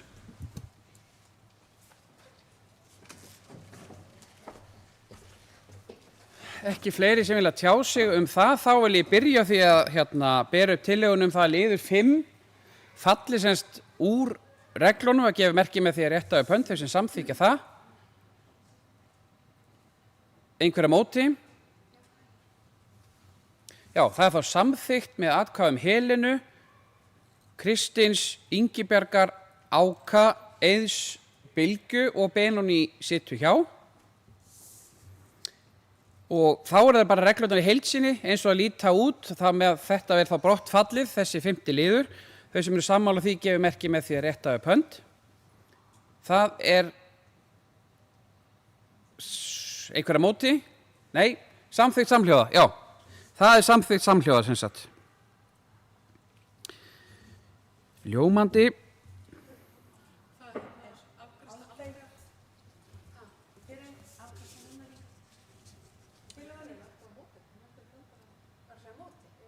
Nei, fyrirgefið, ég ætla að endurtaka þetta. Tillaga Hjálmar sem samþykkt með atkvæðum Helenu, Kristins, Aldeyjar, afsakið ritari, Ingibjargar, Áka, Eiðs, Bylgju, já og Hjálmars. Og Benóný situr hjá. Þá held ég að við séum komin á beinu brautina. Það ekki? Og við förum í mál númer 11. sem ungmennaráð 2025-26 en á 235. fundi fjölskylduráðs var eftirfarandi bókað að ráðið leggur til tilnefningar í ungmennaráð 2025-26 að aðalmenn verði Katla María Guðnadóttir og Guðrún Halla Jónsdóttir úr framhaldsskólanum á Húsavík, Heiðdís Dalrós Sigurðardóttir úr Borgarhólsskóla, Jón Emil Kristófsson í Öxarfjarðarskóla og Herdís Mist Kristinsdóttir fulltrúar vinnumarkaði séu aðalmenn eða aðalfulltrúar og til vara verði úr framhaldsskólanum á Húsavík Hörður Bjarni Bergþórsson, Benedikt Gunnarsson úr Borgarhólsskóla, Höskuldur Breki Steinþórsson úr Öxarfjarðarskóla og Tryggvi Grani Jóhannsson fulltrúi af vinnumarkaði, þessi til vara. Og fjölskylduráð samþykkir fyrirliggjandi tillögu og skipan ungmennaráðs og vísa þeim til staðfestingar í sveitarstjórn og orðið laust.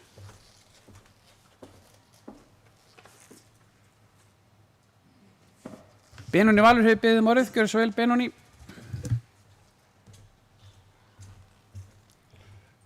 Forseti, gleðiefni, ungmennaráð eða ætti öllu heldur að vera mikilvægur hlekkur í okkar stjórnsýslu. Hefur virkað svona upp og ofan undanfarin ár, allavega þau ár sem ég hef verið að bardúsa í þessu, en ég gleðst yfir þessu valinkunna hóp sem þarna samankominn og vil nú hvetja kynbræður mína í þessu ráði til þess að stíga nú upp og vera ekki allir til vara. Þetta er svona svolítið einhliða varamannabekkur hann finnst mér. En þetta er bara til gaman sagt. Ég fagna því að þessi vörpulegi hópur sé komið saman og vonandi tekst að virkja ungmennaráð til góðra verka. Benóný hefur lokið máli sínu með leyfi varaforseta.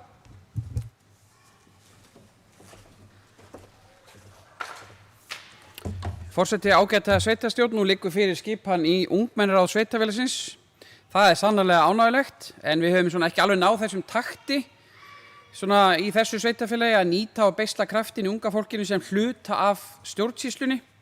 En það var þannig að ríkisvaldi hugði styrkja stöðu ungmennaráða veturinn 22-23 og fór á stað vinna við það. og það helst endurskoðun æskulýðslaga og sömuleiðis að þróa stafrænan og rafrænan þátttökuvettvang sem verður aðgengilegur börnum og ungmennum. Þá var til skoðunar að koma og fót sérstakri svona samráðsgátt í svona einfaldara formi til þess að efla áhrif ungmennaráða og barna allt land, því við vitum það að samráðsgáttin mjög flókin vettvangur, jafnvel þeir sem skilja hana mjög vel. En Samband íslenskra sveitarfélaga býður upp á námskeið fyrir fulltrú ungmennaráða með það að markmið að veita ungmennum innsýn í hvernig sveitarstjórnarstigið virkar og hvernig ungmennaráð falla þar inn sem svona mikilvægt þátttökutæki, enda mikilvægt að kenna ferla og þróa leið.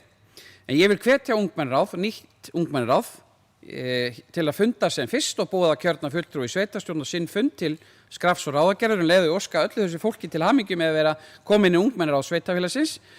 En með þátttöku í þessu felst tækifæri til þess að efla félagsferli, en við þurfum einmitt að tryggja svona merkingabæra þátttöku barna og ungmenna í sveitarfélaginu.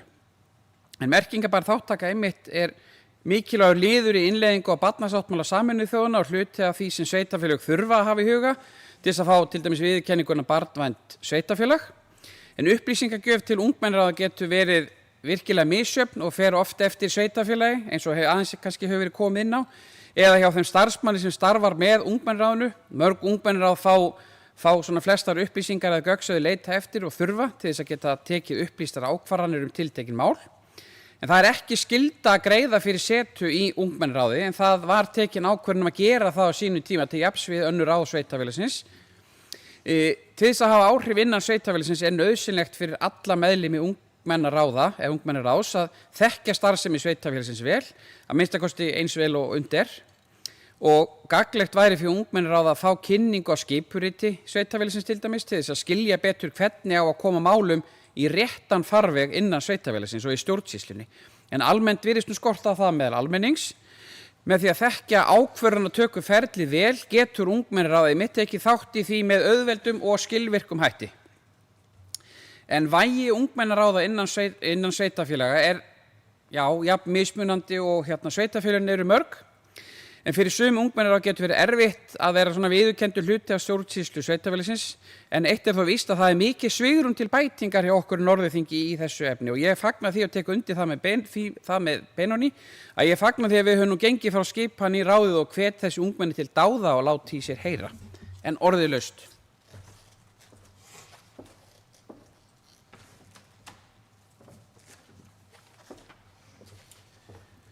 Enginn sem veit hver þessi hljóðs það, þá vil ég biðja þau sem eru sammála þessari skipan að rétta upp hönd með því að, gefa merki með því að rétta upp hönd, vildi ég sagt hafa. Það samþykkt samhljóða. Og við förum í mál númer 12 sem Hafnarstétt 17 hérna Húsavík. Það tillaga breytt lóðamörkum en á 233. fundi skipulags- og framkvæmdaráðs var bókað að ráðið leggur til að lóðarhöfum að Hafnarstétt 17 verði boðinn lóðarlegu samningur á grundvelli fyrirliggjandi lóðarblaðs þegar og ef til framkvæmda kemur innan 1 árs og orðið laust. Eiður hefur beðið orðið, gjörðu svo vel Eiður.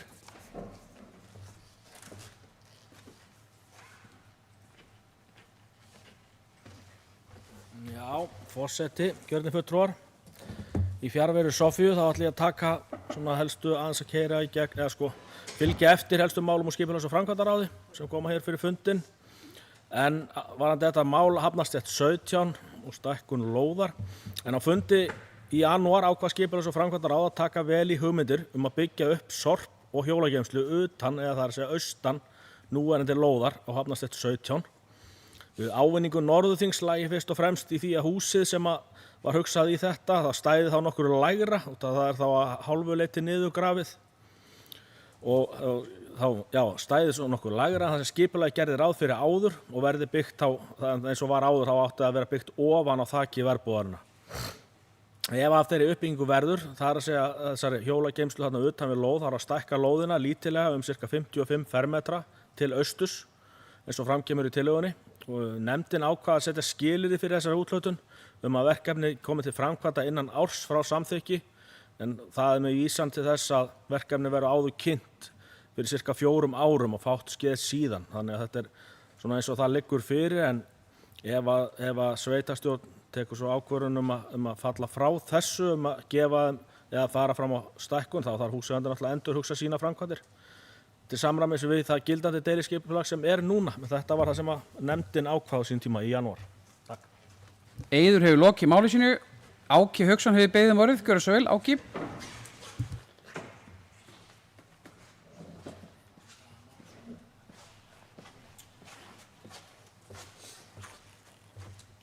Forseti, kjörnir fulltrúar. Þetta mál kom fyrir, ég graflaði hann ekki svo mikið í, fyrir nokkrum ári síðan inn í skipulagsframkvæmdaráð. Þegar Friðrik Sigurðsson og ásamt hans fyrirtæki voru að íhuga breytingar á sömu breytingar á lóðinni, þá samþykkti skipulagsframkvæmdaráð og það skyldi vera haldinn íbúafundur málið vegna ásýndarkirkjunnar og svæðisins þar í kring.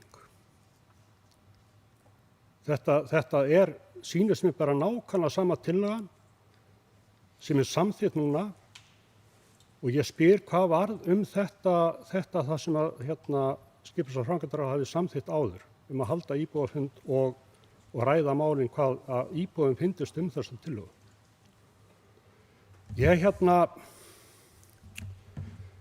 Mér líkar ekki alveg svona vinnubrögð sko. Þið eru raunin að slá fyrri ákvörðun skipulags- og framkvæmdaráðs utanundir með því að samþykkja þetta svona og fella niður hennan íbúafund og kynningu fyrir íbúum Norðurþings. Ég vil fá skýringar á þessu. Takk. Áki Hauksson hefur lokið máli sínu. Með leyfi, já, Helena hefur beðið orðið. Gjörðu svo vel, Helena.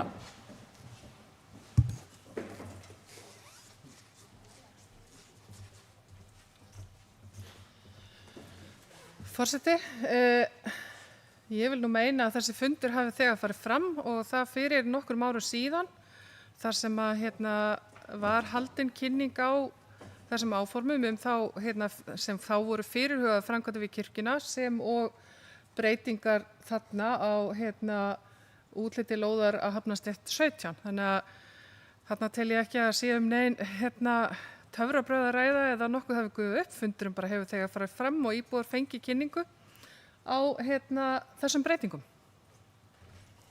Helena hefur lokið máli sínu. Áki Hauksson hefur beðið orðið. Gjörðu svo vel, Áki.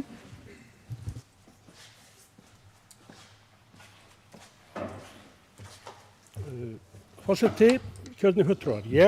Hafi þessi fundur farið fram, þá hefur hann bara farið fram hjá mér og þá bara biðst ég afsökunar á þessu og vonandi verður það tekið til greina. Takk.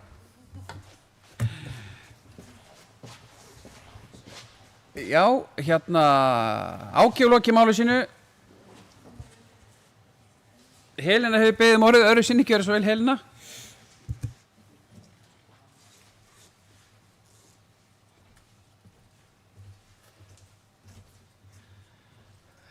Forseti, bara já, þannig að þetta sé alveg á hreinu að þá sem sagt inn á heimasíðu Norðurþings, norðurþing.is, tilkynning eða frétt 28. september 2022. Kynningarfundur lóðaframgang við Húsavíkurkirkju og Verbúðarhús. Norðurþing, sóknarnefnd Húsavíkurkirkju og Verbúðar EHF boða til kynningarfundar lóðaframgang við Húsavíkurkirkju og fyrrum Verbúðarhús að Hafnarstétt 17 og fundurinn var haldinn 4. október klukkan 16 til 18 á Fossa til Húsavík. Helena hefur lokið máli sínu. Afsökunarbeiðni móttekin og þegin og Eiður hefur beðið orðið. Gjörðu svo vel, Eiður.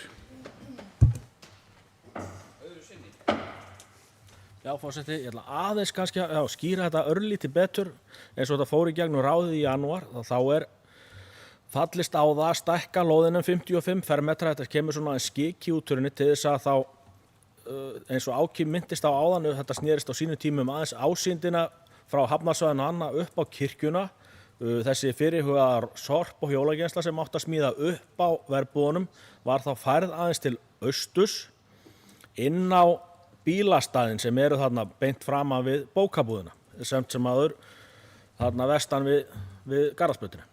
Og þá er hægt að grafa þessa sorp- og hjólageymslu niður að hálfu þannig að hún skagar ekki eins mikið upp í loftið og tengist á þessum fyrirhugaða gangstíg sem kemur og ská niður kantinn þarna. Þetta sitt sýnist hverjum þetta, en eins og þetta fór í gegnum ráðið þá var þetta gefið þetta leyfi til 1 árs. Þessi breyting, þessi lóðastækkun, ef ekki verður að framkvæmdum að þá falli hún úr gildi að svo konu málið þá. Þannig að þetta er svona, við þetta aðeins skýra þetta betur, en þetta var allavega eins og þetta kom fyrir ráðið síðast. Takk fyrir. Eiður hefur lokið máli sínu. Orðið er laust.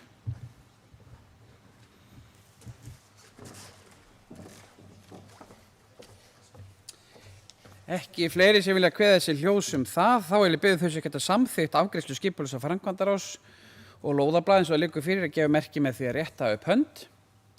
Það er samþykkt samhljóða og við förum í mál númer 13 sem er endurskoðun samþykktar á gatnagerðargjöld og fleiri gjöld. Fyrirgefið, ég biðst forláts, ég kannski sett upp gleraugun. Endurtökum atkvæðagreiðsluna. Ég vil biðja þau sem geta samþykkt sem sagt þessa niðurstöðu skipulags- og framkvæmdaráðs. Ég vil þakka varaforseta fyrir þessa ábendingu. Þau sem geta samþykkt þetta gefur merki með því rétta upp hönd. Einhverja móti. Svo er ekki þá samþykkt með atkvæðum Benónís, Helenu, Kristins, Aldeyjar, Ingibjargar, Eiðs, Bylgju og Hjálmars og Áki situr hjá. Ég biðst afsökunar á þessu. Þá förum við í mál númer 13. Endurskoðun samþykktar gatnagerðargjöld og fleiri gjöld. En á 230. og öðrum fundi skipulags- og framkvæmdaráðs var bókað að ráðið leggur til í sveitarstjórn að breytt samþykkt gatnagerðargjöld, stofngjald fráveitu, byggingarleyfisgjald, byggingarheimildargjald, gjald vegna skipulagsvinnu og afgreiðslu og þjónustugjöld samkvæmt framlagðri tillögu verði samþykkt og orðið laust þessa tillögu. Bergþór hefur beðið orðið. Gjörðu svo vel, Bergþór.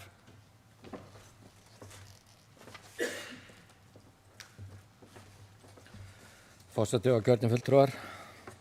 Samþykktin, það er að segja gjöld samþykktar eru reiknuð upp með vísitölu. Það er ekki margt að breytast í samþykktinni en það eru þó 3 atriði eða liðir sem breytast.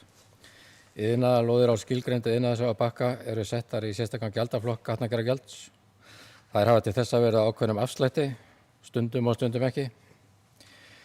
Og það er verið að festa þá afslætti sem hafa verið bara í sessi, þannig að þær eru það bil 25% læra rankaðar heldur en aðrar iðnaðarlóðir í Norðþingi. Svo er það grein nr. 7, það er ný heimild. Það er verið að heimila að leita eftir tilboðum í byggingarétt lóða í eigu Norðþings. Þetta er leið sem að sveitarfélögin hafa verið að fetta sig á síðustu árum, þannig að það er þetta að bjóða út einstakar lóðir. Svo kemur inn þetta byggingarheimildagjald. Það er bara verið að setja það inn í og það er alls staðar á eftir byggingarleyfisgjaldinu, þannig að þetta er bara að bæta þessu orðin í samþykktina. Takk fyrir. Bergþór hefur lokið máli sínu, orðið er laust.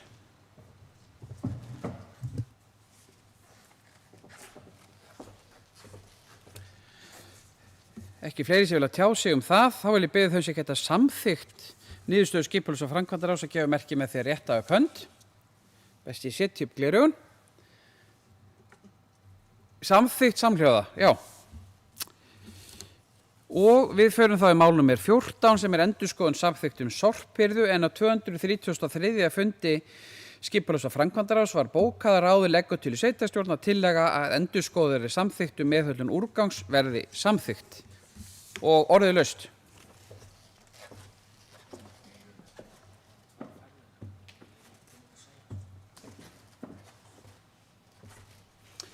Engin sem vil tjá sig það, þá var ég beðið þau sem geta samþykkt þessa niðurstöðu skipulags- og framkvæmdaráðs að gefa merki með því að rétta upp hönd.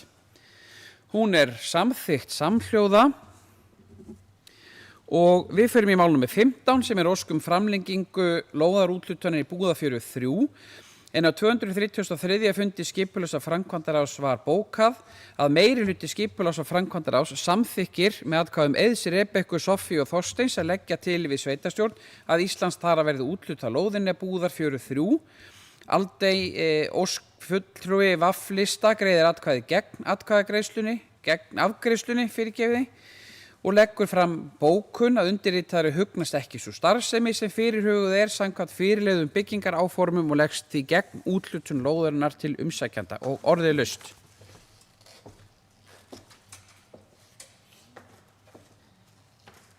Eiður hefur beðið orðið, gjörðu svo vel, Eiður.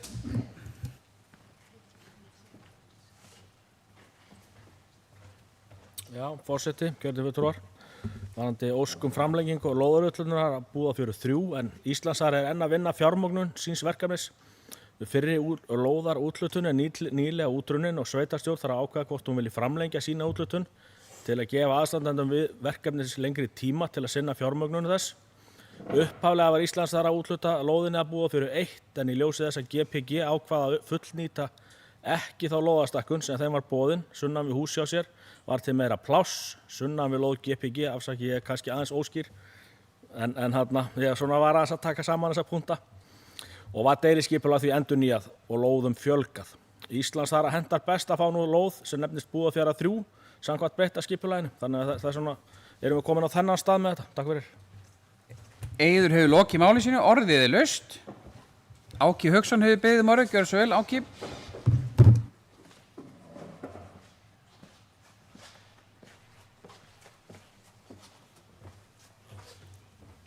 Forseti, herðin fulltrúar, já, nú er ég næsti nágranni við þessa lóð og það hefur ekkert breyst í mín afstöðu gagnvart þessari lóðarúthlutun til handa Íslands þara. Hins vegar fagna ég öllum atvinnutækifærum sem að vilja koma til okkar en við þurfum að velja skynsamlegustu leiðina í hvað varðar starfsemina, þá starfsemi sem hefur verið að sækja annað slíkt. Ég ætla bara að taka undir bókun Aldeyjar í skipulags- og framkvæmdaráði en ég fagna því ef að Íslandsþari hefur áhuga að koma til okkar þá þurfum bara að finna góða lóð fyrir það, ekki þarna. Takk. Áki hefur lokið máli sínu, orðið er laust. Benóni Valur hefur beðið orðið, gjörðu svo vel, Benóni.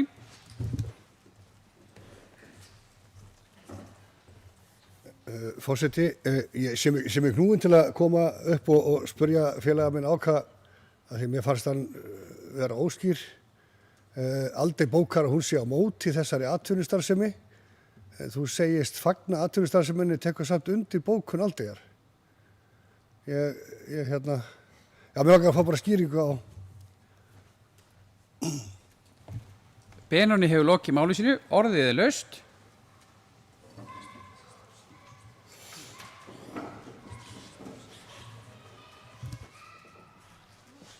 Já, Áki hefur sem beðið orðið. Gjörðu svo vel, Áki. Afsakið, forseti. Forseti, gjörðu fulltrúar. Ég sé nú ekki að hún sé á móti starfsemi sem slíkri. Ég get ekki séð það í hennar bókun sko. Aldey fulltrúi afslutar að greiða atkvæði gegn afgreiðslunni og leggur fram eftirfarandi bókun. Undirritari hugnast ekki svo starfsemi fyrirhugaðri samkvæmt framlögðu byggingaráformum og leggst því gegn úthlutun lóðarinnar til umsækjanda. Það er þín túlkun, Benóni, en ég bara ítrekka það enn og aftur. Ég er ekkert á móti Íslandsþara, bara langur ögur frá því. Ég er bara að fá fyrirtæki í bæinn. Ekki rangtúlka menni, það er ekki gott. Áki hefur lokið máli sínu, orðið er laust.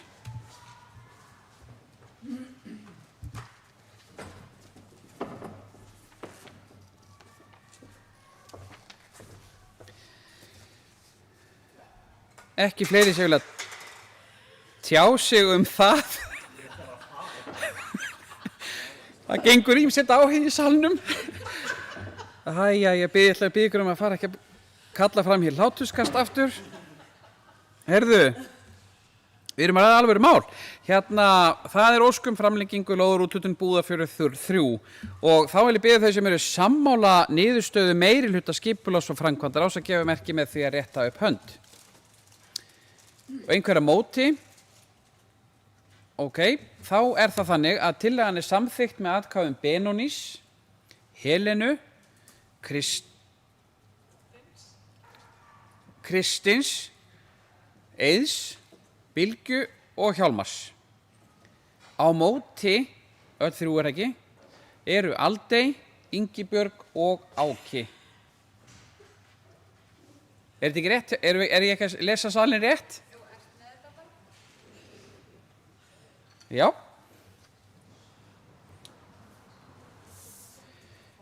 Svona, þá förum við í mál númer 16.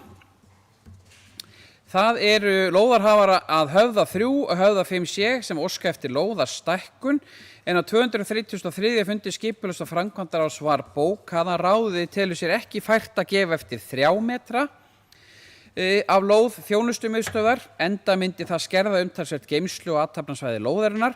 Á hinn bóginn tekur ráðið undir sjónarmið umsækjanda varðandi mikilvægi þess að húseigendur hafi aðgang innan lóðar að eignum sínum og leggur til í sveitarstjórn að lóðarhöfðum að höfða 3 og höfða 5C verið boðin lóðarstækkun sem felst í að lóðarmörk yrðu 1,5 metra austan við verkstæðisskemmu GG eða Vargsnes. Norðurþing býður umsækjendum einnig tímabundin afnot af nærsvæðum vegna endurnýjunar eða viðhald klæðninga. Skipulags- og byggingafulltrúa verði falið að útbúa hnitsetta lóðamynd og það ekki? Já, Helena óskar eftir að fá að víkja undir þessum lið en orðið laust.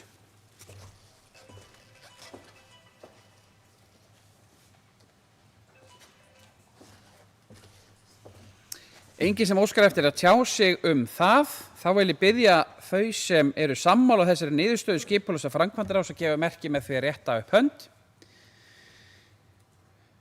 Einhverja móti? Þá hún samþykkt með atkvæðum Benónís, Kristins, Aldeyjar, Ingibjargar, Eiðs, Bylgju og Hjálmars og Áki satt hjá. Og við bókum að Helena vék undir þessum lið. Þá förum við í mál númer 17 sem loftslagsstefna Norðurlands eystra en á 232. fundi skipulags- og framkvæmdaráðs var eftirfarandi bókað.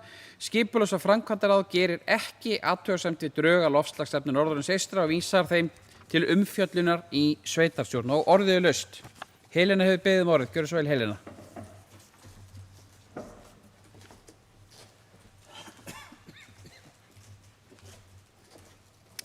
Forseti, mér langar kannski aðeins að fara yfir tildrög þessa máls sem við erum að fjalla hér og afgreiða. En við samþykkt sóknaráætlunar á ársfundi Samtaka sveitarfélaga á Norðurlandi eystra þá var í raun samþykkt að vinna að loftslagsstefnu fyrir svæðið. Framkvæmdastjóri samtakanna fylgdi þessu eftir gagnvart sveitarfélaginu þann 30. júní síðastliðinn þegar óskað var eftir staðfestingu sveitarfélaganna á þátttöku og tilnefningu fulltrúa í vinnuna. Sem að sveitarfélögin 10 sem eiga aðild að SSNS samþykktu öll og skipuðu fulltrúa inn í þetta samráðsverkefni. Í loftslagsstefnu fyrir Norðurland eystra þá erum við að setja okkur sameiginleg markmið og koma okkur saman aðgerðir í loftslagsmálum. Stefnan og aðgerðirnar eru í samræmi við landsbundin markmið Íslands og í þeim birtist hvað og hvernig við ætlum að leggja mörkum hér í þessum landshluta í okkar samfélagi til að þeim verði náð.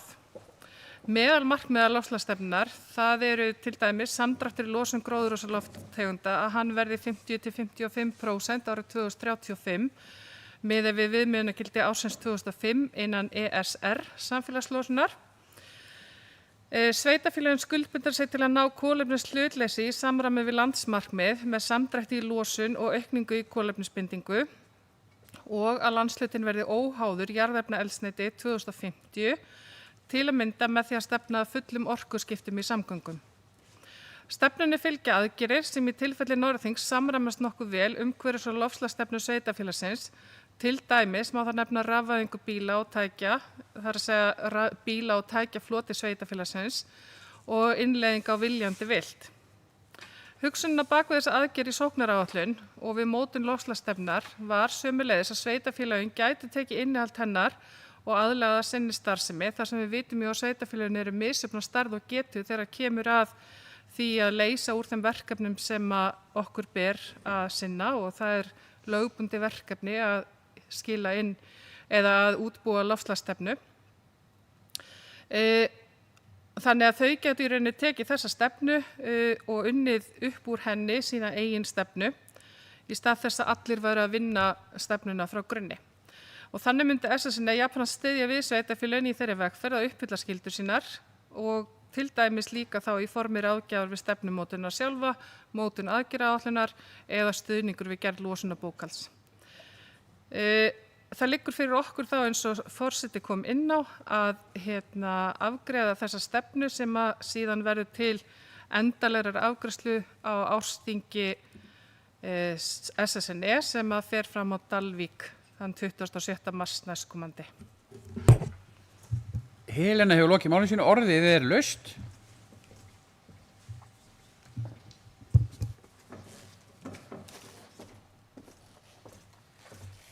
Það er enginn sem vil tjá sig þessa stefnu, þá telst hún framlögð.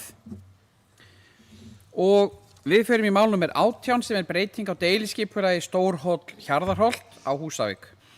En á 232. fundi skipulags- og framkvæmdaráðs var bókað að ráðið leggur til í sveitarstjórn að tillaga að nýju deiliskipulagi fyrir Stórhól Hjarðarholt verði samþykkt eins og hún var lögð fram á fundinum.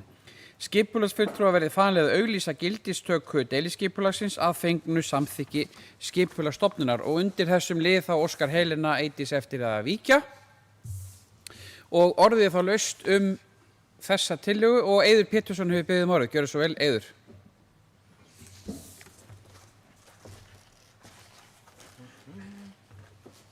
Já, forseti, kjörnir fulltrúar, aðeins að renna yfir þetta. En endurskoðað deiliskipulag Stórhóls Hjarðarholts var samþykkt í sveitarstjórn á síðasta ári, en við yfirferð skipulagsstofnunar kom í ljós misræmi milli deiliskipulagsins og nýsamþykktar breytingar á aðalskipulagi sama svæðis. Grunnatriði í misræminu var að deiliskipulagið heimilaði fleiri íbúðir inni á skipulagssvæðinu en aðalskipulagið heimilar. Skipulagsstofnun heimilaði því ekki auglýsingu gildistöku deiliskipulagsins fyrir en það hefði verið leiðrétt til samræmis við gildandi aðalskipulag. Lagfæringar eru óverulega og lítið íþyngjandi. Það ber því vissulega að fagna verklokum í þessari deiliskipulagsgerð svo hægt verði að þétta byggð og byggja upp samkvæmt lagfærðu deiliskipulagi. Takk fyrir. Eiður hefur lokið máli sínu, orðið er laust.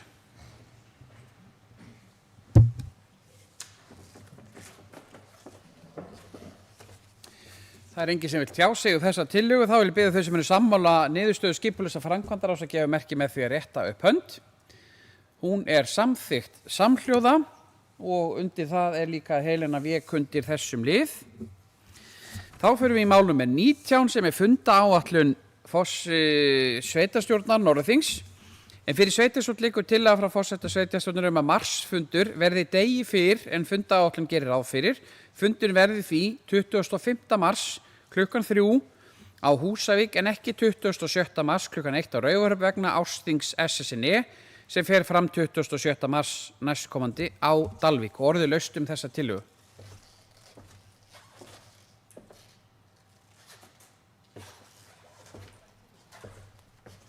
Enginn sem vil tjá sig hana, þá vil biðja þau sem eru sammála þessari tillögu að gefa merki með því að rétta upp hönd.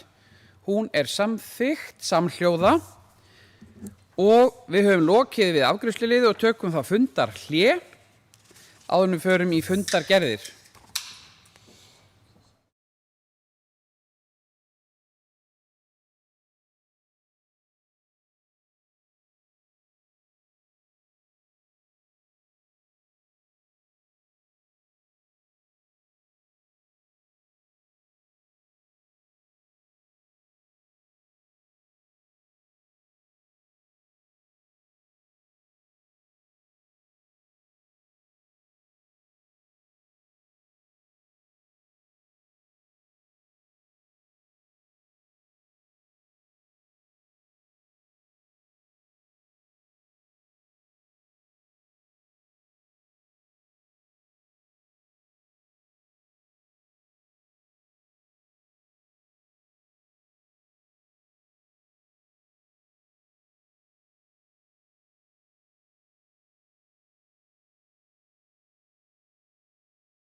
Já, fundi framhaldið í sveitarstjórn Norðurþings og við erum komin í fundargerðir og við byrjum á fundargerðum fjölskylduráðs mál nr. 20 og 21, fundur nr. 235 og 234 og með leyfi varaforseta. Mér ljáðist náttúrulega minna á það að menn taki fram í hvorri fundargerðinni og hvaða lið í þeirri fundargerð fólk óska eftir að taka til máls með leyfi varaforseta.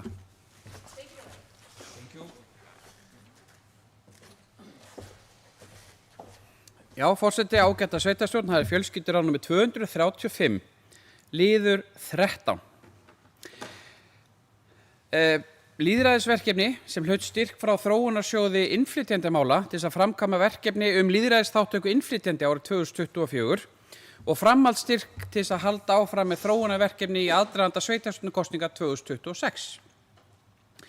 Mér finnst þetta vera mjög spennandi verkefni og sérstaklega núna í aðdraganda kosninga.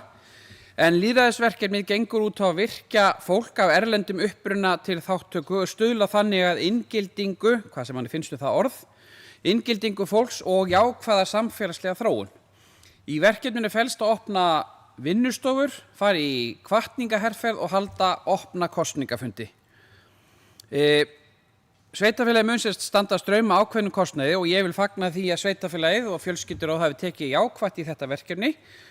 Málaflokkurinn sannarlega viðkvæmur og þessi málaflokkur virðist mörgum vera sem heit kartöfla í stjórnmálum dagsins. En við þurfum að skilja þær hindranir sem að fólk lendir í, hvort sem það er tungumálið, upplýsingar og reynsla fyrri stjórnvöldum, og mér langar að segja 2 dæmisögur. Annars vegar að fólki, fjölskylda sem flutti hingað og þá voru það fólk sem var að starfa í PCC og það keyrði alltaf fram hjá sundlaug Húsavíkur, vissi ekki hvað þetta var, keyrði alltaf fram í sundlaugin og sá alltaf rjúka upp á vetuna eins og það væri í mitt heitt vatn og þau spurðu mig hvað þetta væri, ég sagði þetta var sundlaug, almenni sundlaug og þau höfðu ekki hugmynd það yfir höfuð að væri sundlaug, hægt að fara í sund og hvað þá almenningum mætti bara fara gefum sér opin. En þau vissu það ekki. Og svo það þegar kom fólk, nýtt fólk til Húsavíkur og þau kom upp í skóla og ég býð þeim bara á skrifstofu til mín, þá fannst þeim það bara svona næstu því óþægilegt að fá að fara á skrifstofu einhver stjórnenda bara strax í fyrstu heimsókn og allir næstu því ekki að þora að fara inn. Þannig við sem höfum það svona ofboðslega gott þurfum að skilja einmitt þessa reynslu þessa fólks. En okkar skilaboð eiga að vera að við viljum að fólk taki þátt og rödd allra skipti máli. En innflytjendur eru sem samstarfsaðili í þessu ferli og þetta er ekki bara verkefni, þetta er eiginlega ferli. En þessi hópur fólks er einmitt ekki einsleitur, heldur er það með ólíkar þarfir. Því það sem sameinar þennan hóp fólks er einhvern veginn að vera ekki við sem erum hérna fyrir. Og það er mjög mikilvægt að öll finni að þau tilheyri í samfélaginu. Það er svigrúm til þess að öll geti tekið þátt en við þurfum einhvern veginn að taka skrefið að gera inngildinguna svolítið svona venjulega sem hluti af dagsdaglegu lífi. Og við þurfum að skapa brú á milli íbúa og stjórnkerfisins, þessara íbúa. En hlutfall innflytjenda í okkar hópi það er ekkert, til dæmis hér sem sitjum inni. Það er ekkert okkar, hluti af þessum hópi hérna í sveitarstjórn eða nefndum og ráðum, en það er samt 1 af hverjum 5 sem býr í okkar sveitarfélagi sem er úr þessum hópi sem við erum einmitt að tala um, hvort sem við viljum kalla það nýbúa, innflytjendur, nýja íbúa eða það er að fjalla mjög ólíkt þennan hóp, en það er einmitt þarf að svolítið að skilgreina hópinn til þess að geta greint sig á þarfirnar, til þess að sækja sér inn í hópana, til þess að fá fólk til þáttöku af erlendum uppruna, fjöltengdir íbúar, fólk með ólíkan bakgrunn eða bara nýjir íbúar, en uppistaðan er samt fólk af erlendum uppruna. Og hvernig hvernig tryggjum við að allir íbúar Norðurþings hafi raunverulegt aðgengi eða ákvörðunartöku og upplýsingum? Því þá erum við að tala um kerfi en ekki fólkið. Við eigum að fagna því að búa í fjölbreyttu samfélagi, að hér búi fólk með ólíkan bakgrunn og rætur víða bara alla jörð. Að vera þetta svona alþjóðlega samfélag sem við tilheyrum og lykilatriði er auðvitað að kenna íslensku, en við berum sameiginlega ábyrgð á því að formlegir vettvangar sveitarfélagsins séu eins aðgengilegir og kostur er og skiljanlegir öllum. En Norðurþing er samfélag fólks með ólíkan bakgrunn og reynslu og það er okkar hlutverk sem hér erum inni að tryggja að allir íbúar finni að rödd þeirra sé velkomin og hún sé virt. En orðilaust þennan lið.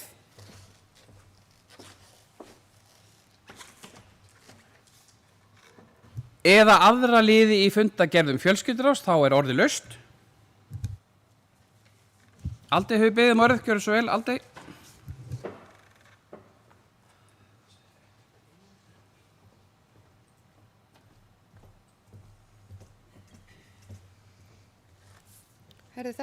Forseti, þetta er númer 235, liður númer 9. Eins og forseti sagði hérna áðan, rödd allra skipti máli.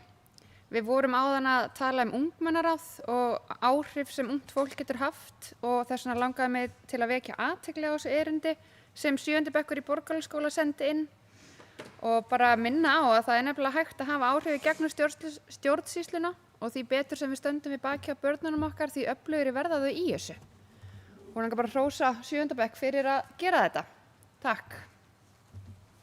Aldi hefur lokið máli sínu, orðið laust þennan lið. 9. liði í fundargerð fjölskylduráðs númer 235. Eða aðra liði í fundargerðum fjölskylduráðs, þá er orðið laust.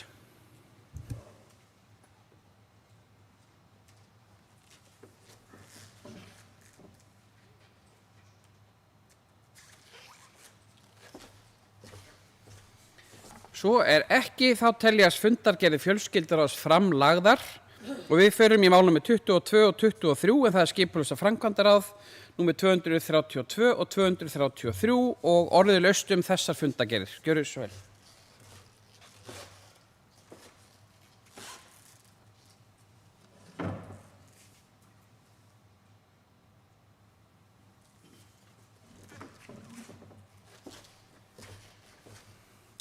Enginn sem óskar eftir að ræða fundargerðir skipulags- og framkvæmdaráðs, þá förum við yfir í fundargerðir byggðaráðs, mál númer 24 og 25 á þessum fundi, fundir byggðaráðs númer 514 og 515 og með leyfi varaforseta.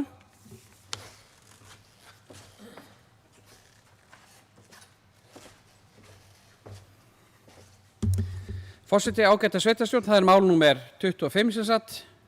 Byggðaráð 515, liður 5. Kostnaðaráætlun nýs hjúkrunarheimilis á Húsavík. En í opnunarskýrslu vegna heimilisins voru 6 tilboð frá 4 aðilum, en opnunarskýrslan felur að sjálfsögðu ekki í sér niðurstöðu útboðs. Í opnunarskýrslu er einungis birt heildar tilboðsfjárhæð, en endanlegt val getur síðan ráðist af fleiri bara svona valforsendum samkvæmt útboðsgögnum. En það er sannarlega ánægjulegt að verktakar og framkvæmda aðilar sýni verkefninu áhuga og það er áætlað að taka tilboðs í 2. viku í marsmánuði. En verkefni snýr að þeir byggja og fullgera hjúkrunarheimili við Auðbrekku 2 sem ríkið mun síðan leigja með langtíma samningi. En það var í nóvember 2021 sem fyrsta skóflustunga var tekin og sagan er okkur ljós síðan þá og hugsa sér ef við værum núna á þeim stað að vera með skuldir eða fjárfestingu sveitarfélagana og bara Norðurþings upp á 900 til 1000 milljónir króna vegna þessa verkefnis ef við höfum farið á stað. Það ávannst einmitt á þessu kjörtímabili að víkja frá 1585 kostnaðarskiptingu sveitarfélaga og ríkis sem var reyndar í okkar tilfelli 23,7% og 76,3%. Þannig við þurfum að vera núna í framhaldinu vakandi og bara þrýsta mjög á þetta verkefni og opin gagnvart þeim tækifæri sem felast í núverandi húsnæði síðan Hvamms með lífsgæðakjarna, íbúðum eða þjónustu við eldri borgara og dusta einmitt svolítið rykið að vinnu hópsins sem hefur fjallað þetta mál og mun væntanlega áfram fjallað þetta mál húsnæði Hvamms. En orðið laust þennan lið.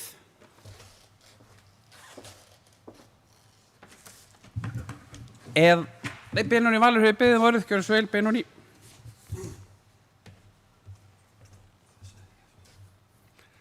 Forseti, ég fagna því sannarlega að það sé loksins komin skriður á þetta mál sem að hefur farið aftur á bak og áfram einhvern veginn. Ég á í fórum mínum einhvers staðar tölvupóst frá 20. mars 2018 ef ég man rétt, nei, 20 er það. Það sem að framkvæmdasýslan fullyrðir að þetta fari í útboð innan 2 vikna.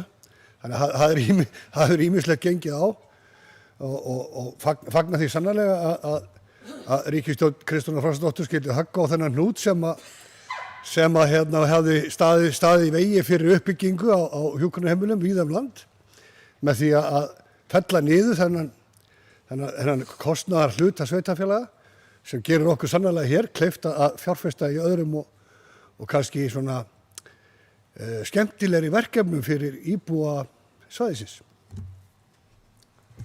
Benóni hefur lokið máli sínu, orðið laust þennan lið. Áki hefur beðið orðið, gjörðu svo vel, Áki.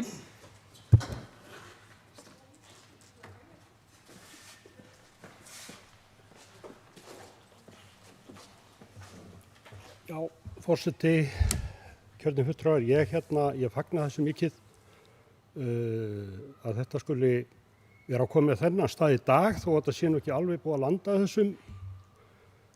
þessum afla sko.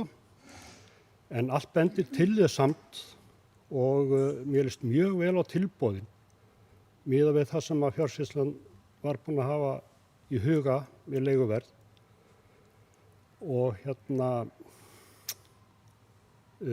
þetta er svo mikið, við sáum bara í fréttum í dag hvernig með hjúkrunarheimilin.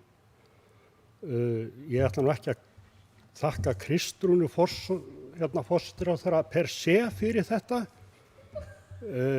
Þetta er búið að vera margra ára verkefni og ég efast að hún þó hún hafi verið forsætisráðherra fyrir 5 árum að hún hefði leyst það þá. En þetta bara komið þannig stað í dag, það hafa margar hendur hjálpast að við þetta og ég bara fagna þessu og ég segi bara, ég ofta að hugsa þetta, við gamla fólki okkar á þetta virkilega skilið og það er bara komið tími á það að við förum að hugsa okkar skjólstæðinga. Þau eru búin að vinna fyrir þessu. Takk fyrir. Áki hefur lokið máli sínu. Helena hefur beðið orðið, gjörðu svo vel Helena.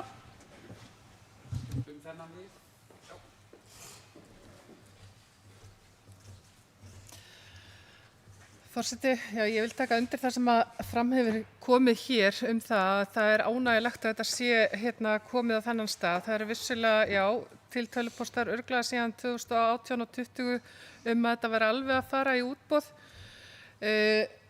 Og ég man eftir bara tímum þar sem við vorum að undirbúa stefnuskrár frambúðana fyrir kosningarnar 2018 þar sem að það þurfti heldur betur að taka á því í þeim stefnuskrám hvað við ætluðum að gera við Hvamm þegar hjúkrunarheimili kæmi af því að það var alveg að koma. Og ég vona svo sannarlega að það sé alveg að koma því að núna fyrripartinn í mars þá á að ganga til samninga við þann aðila sem mun byggja heimilið og við ættum að fá upplýsingar það bara, já, á fyrstu 2 vikunum í mars ef ég man rétt. Og að það fari þá að styttast í að það fara að koma vinnuflokkar og fara að fylla upp í hólina sem að æpir á okkur út alla glugga. En fagna þessu að við séum komin á þennan stað og ég held að við þökkum engum einum fyrir það. Þetta er samhent átak margra, bæði fulltrúa meira og minnihluta í sveitarstjórnum á svæðin okkar og á þingi. Helena hefur lokið máli sínu. Með leyfi varaforseta. Já, forseti ágæta sveitarstjórn, það er nú alltaf gaman svona fyrir kosningar, þá ætla menn að fara að skreita sig eitthvað.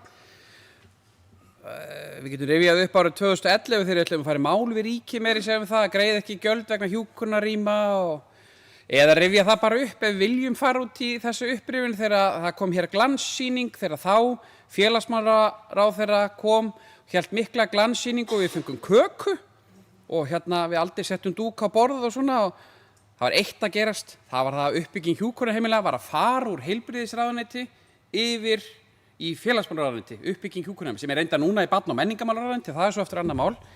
Það var nú það eina sem gerðist í því máli, það var nú all framlag, en við skulum fara varlega einhverju svona glansstyggða skreitingar og teka undir bæði með Áka og Helenu, þetta er bara langt ferli, löng saga og vonandi og einmitt að raun gerast núna í marsmánuði, en orðilaust þennan lið. Benóný Valur hefur beðið orðið öðru sinni, gjörðu svo vel Benóný. Forseti, ég þakkaði engum einum sérstaklega fyrir það. Ég orðaði þetta nákvæmlega svona að ríkisstjórn Kristrúnar Frostadóttur hefði keyrt það mál í gegn að við hættum að skipta kostnaðinu við hjúkrunarheimili. Það var eina sem ég sagði og það er, ég skoði hvað engum með það. Og það var, ég sagði ekkert að Kristrún hefði gert það, alls ekki. Svo það sé komið skýrt fram. Benóný hefur lokið máli sínu. Aldey hefur beðið orðið, gjörðu svo vel, Aldey.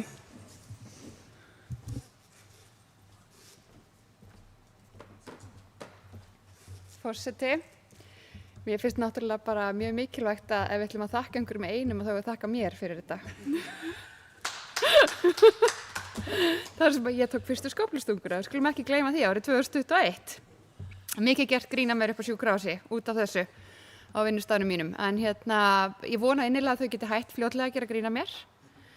Af því að ég er svona, já, þetta er næstu að verða veruleika. Ég þori ekki alveg að fagna því strax, sko. En vonandi gengur þetta eftir og áhugavert hvað voru mörg sem sýndu þessu áhuga.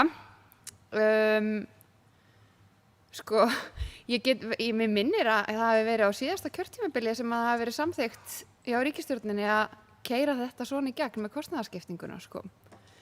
En það skiptir nú ekki máli. Bara áfram gakk og þetta er frábært og ég hlakka gríðarlega mikið til þegar þetta verður að veruleika. Ég hlakka til að fá að vinna í nýju hjúkrunarheimili vegna þess að staðan eins og hún er núna í hjúkrunarheimilinu sem við erum með er bara ekki frábær og dvalarheimili Hvammur er náttúrulega ekki byggt sem hjúkrunarheimili en það skiptir óbóðslega miklu máli fyrir þjónustuna sem við erum að veita þar, þetta skiptir máli fyrir starfsfólkið, þetta skiptir máli fyrir aðstandendur og og eins og Áki sagði áðan, þú veist, fólkið okkar á þetta skilið. Já. Aldi hefur lokið máli sínu, orðið laust þennan lið. Eða aðra liði í fundargerðum byggðarráðs, þá er orðið laust.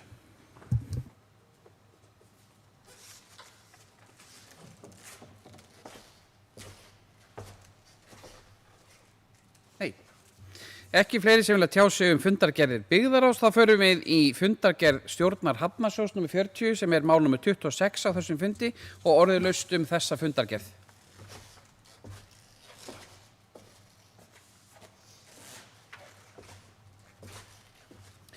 Enginn sem vill tjá sig hana, þá förum við að lokum í mál nr. 27 sem er fundargerð stjórnar Orkuveitu Húsavíkur nr. 273 og með leyfi varaforseta.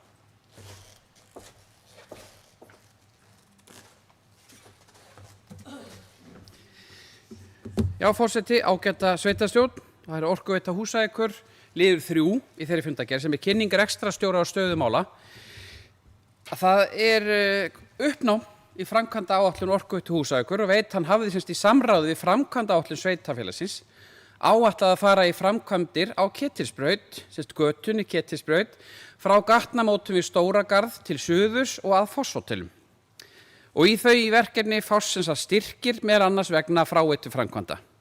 En nú gerði skipulags- og framkvæmdaráð sveitarfélagsins breytingar á framkvæmdaáætlun og það núna í febrúarmánuði og öðrum mánuði ársins að forgangsraða þannig að framkvæmdir vegna húsnæðis Ketilsbraut 7 og 9 eru settar í forgang hjá sveitarfélaginu.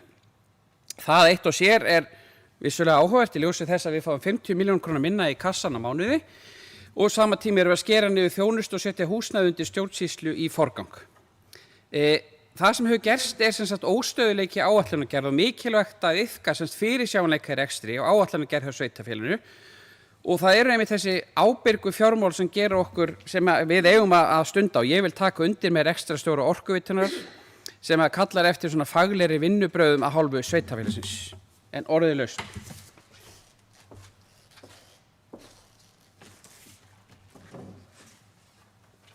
Aldi hefur beðið orðið, gjörðu svo vel, Aldi.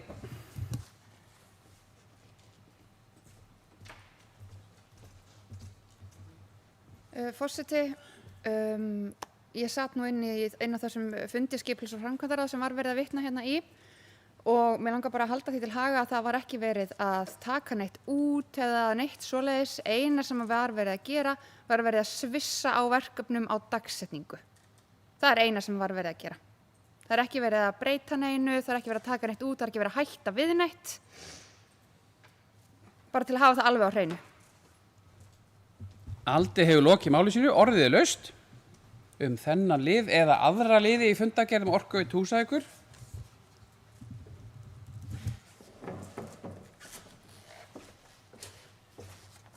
Svo er ekki, þá höfum við lokað dagskrá fundarins og við förum í að lesa yfir fundargerð og ég bið varaforseta setja upp vökul augu og fylgjast með. Förum þau mál númer 1, það er viljayfirlýsing endurvinnslu á Bakka. Þar tók Bergþór til máls og viljayfirlýsing er samþykkt samhljóða. Mál númer 2 er kynningarstöðu verkefnisins Valur, þar tók Bergþór til máls og viljayfirlýsingin er samþykkt samhljóða. Mál númer 3 er ályktun fundar í mótfundi. Þar tóku til máls Hjálmar, Aldey, Eiður, Benóný, Ingibjörg, Áki, Kristín og Helena og málið er lagt fram. Mál númer 4 sem er fjármögnun Lánasjóðs sveitarfélaga. Þar tók Bergþór og Hjálmar Bogi til máls og það er samþykkt samhljóða. Mál númer 5 er viðauki vegna framkvæmda og þar tók Helena til máls og það er samþykkt samhljóða. Mál númer 6 er viðauki vegna félagsstarfs aldraðra. Þar tók Helena til máls og máli samþykkt samhljóða. Mál númer 7 eru hverfisráð sem að það skipa hann í formannsembætti. Það er samþykkt samhljóða án umræðu. Svo er það mál númer 8 sem eru reglur fjárhagsaðstoð.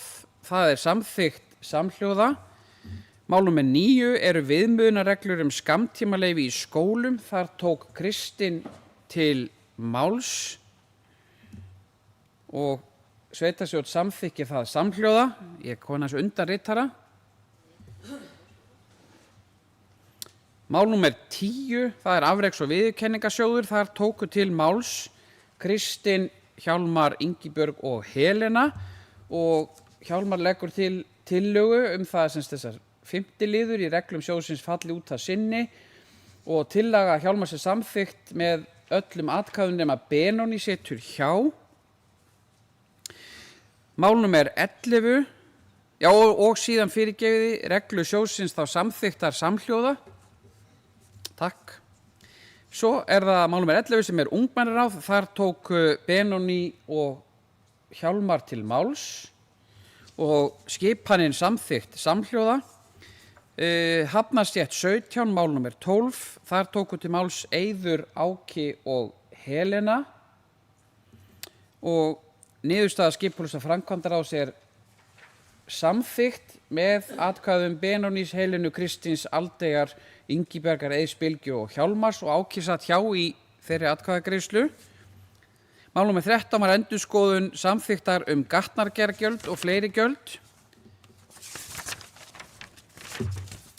Þar tók Bergþór til máls og það er samþykkt samhljóða. Mál númer 14 er endurskoðun samþykkt sorphirðu. Það er samþykkt samhljóða án umræðu. Mál númer 15 er ósk framlengingu og lóðarúthlutun Búðafjörður 3.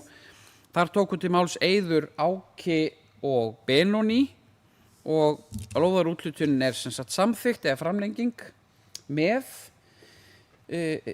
atkvæðum Benónýs, Helenu, Kristíns, Eiðs, Bylgju og Hjálmars. Á móti eru Aldey, Ingibjörg og Áki. Mál númer 16, þar eru lóðarhafar að höfða 3 og höfða 5C sem óska eftir stækkun og undir þessum lið vék Helena og niðurstaða skipulags- og framkvæmdaráðs er samþykkt samhljóða. Nei, hún er það bara ekki neitt. Hún er samþykkt með öllum greiddum atkvæðum nema Áki satt hjá. Takk fyrir. Mál númer 17 er loftslagsstefna Norðurlands eystra. Þar tók Helena til máls og málið lagt fram. Mál númer 18 er breyting deiliskipulag Stórhóll Hjarðarholt. Þar tók Eiður til máls og undir þessu máli þá vék Helena og niðurstaða ráðsins er samþykkt samhljóða. Mál númer 19 er fundaáætlun sveitarstjórnar. Það er samþykkt samhljóða. Þá er það fundagerðir fjölskylduráðs en í fundagerð númer 235, 13. liður, þar tók Hjálmar til máls og í 9. lið tók Aldey til máls. Nú er forseti aðeins konu undan.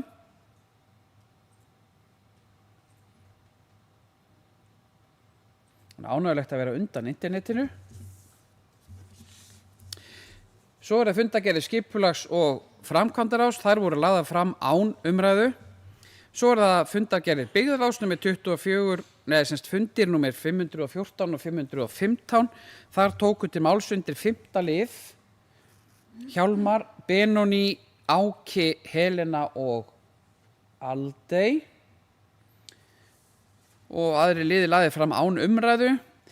Enginn sem tjáði sig undir fundargerð stjórnar Hafnarsjóðs Norðurþings númer 40 og að lokum var það Orkuveita Húsavíkur. Þar var 3. liður, þar tóku til máls Hjálmar, Bogi og Aldey. Athugasemdir við fundagerð. Svo er ekki, þá skoðast hún samþykkt og fundi er slitið.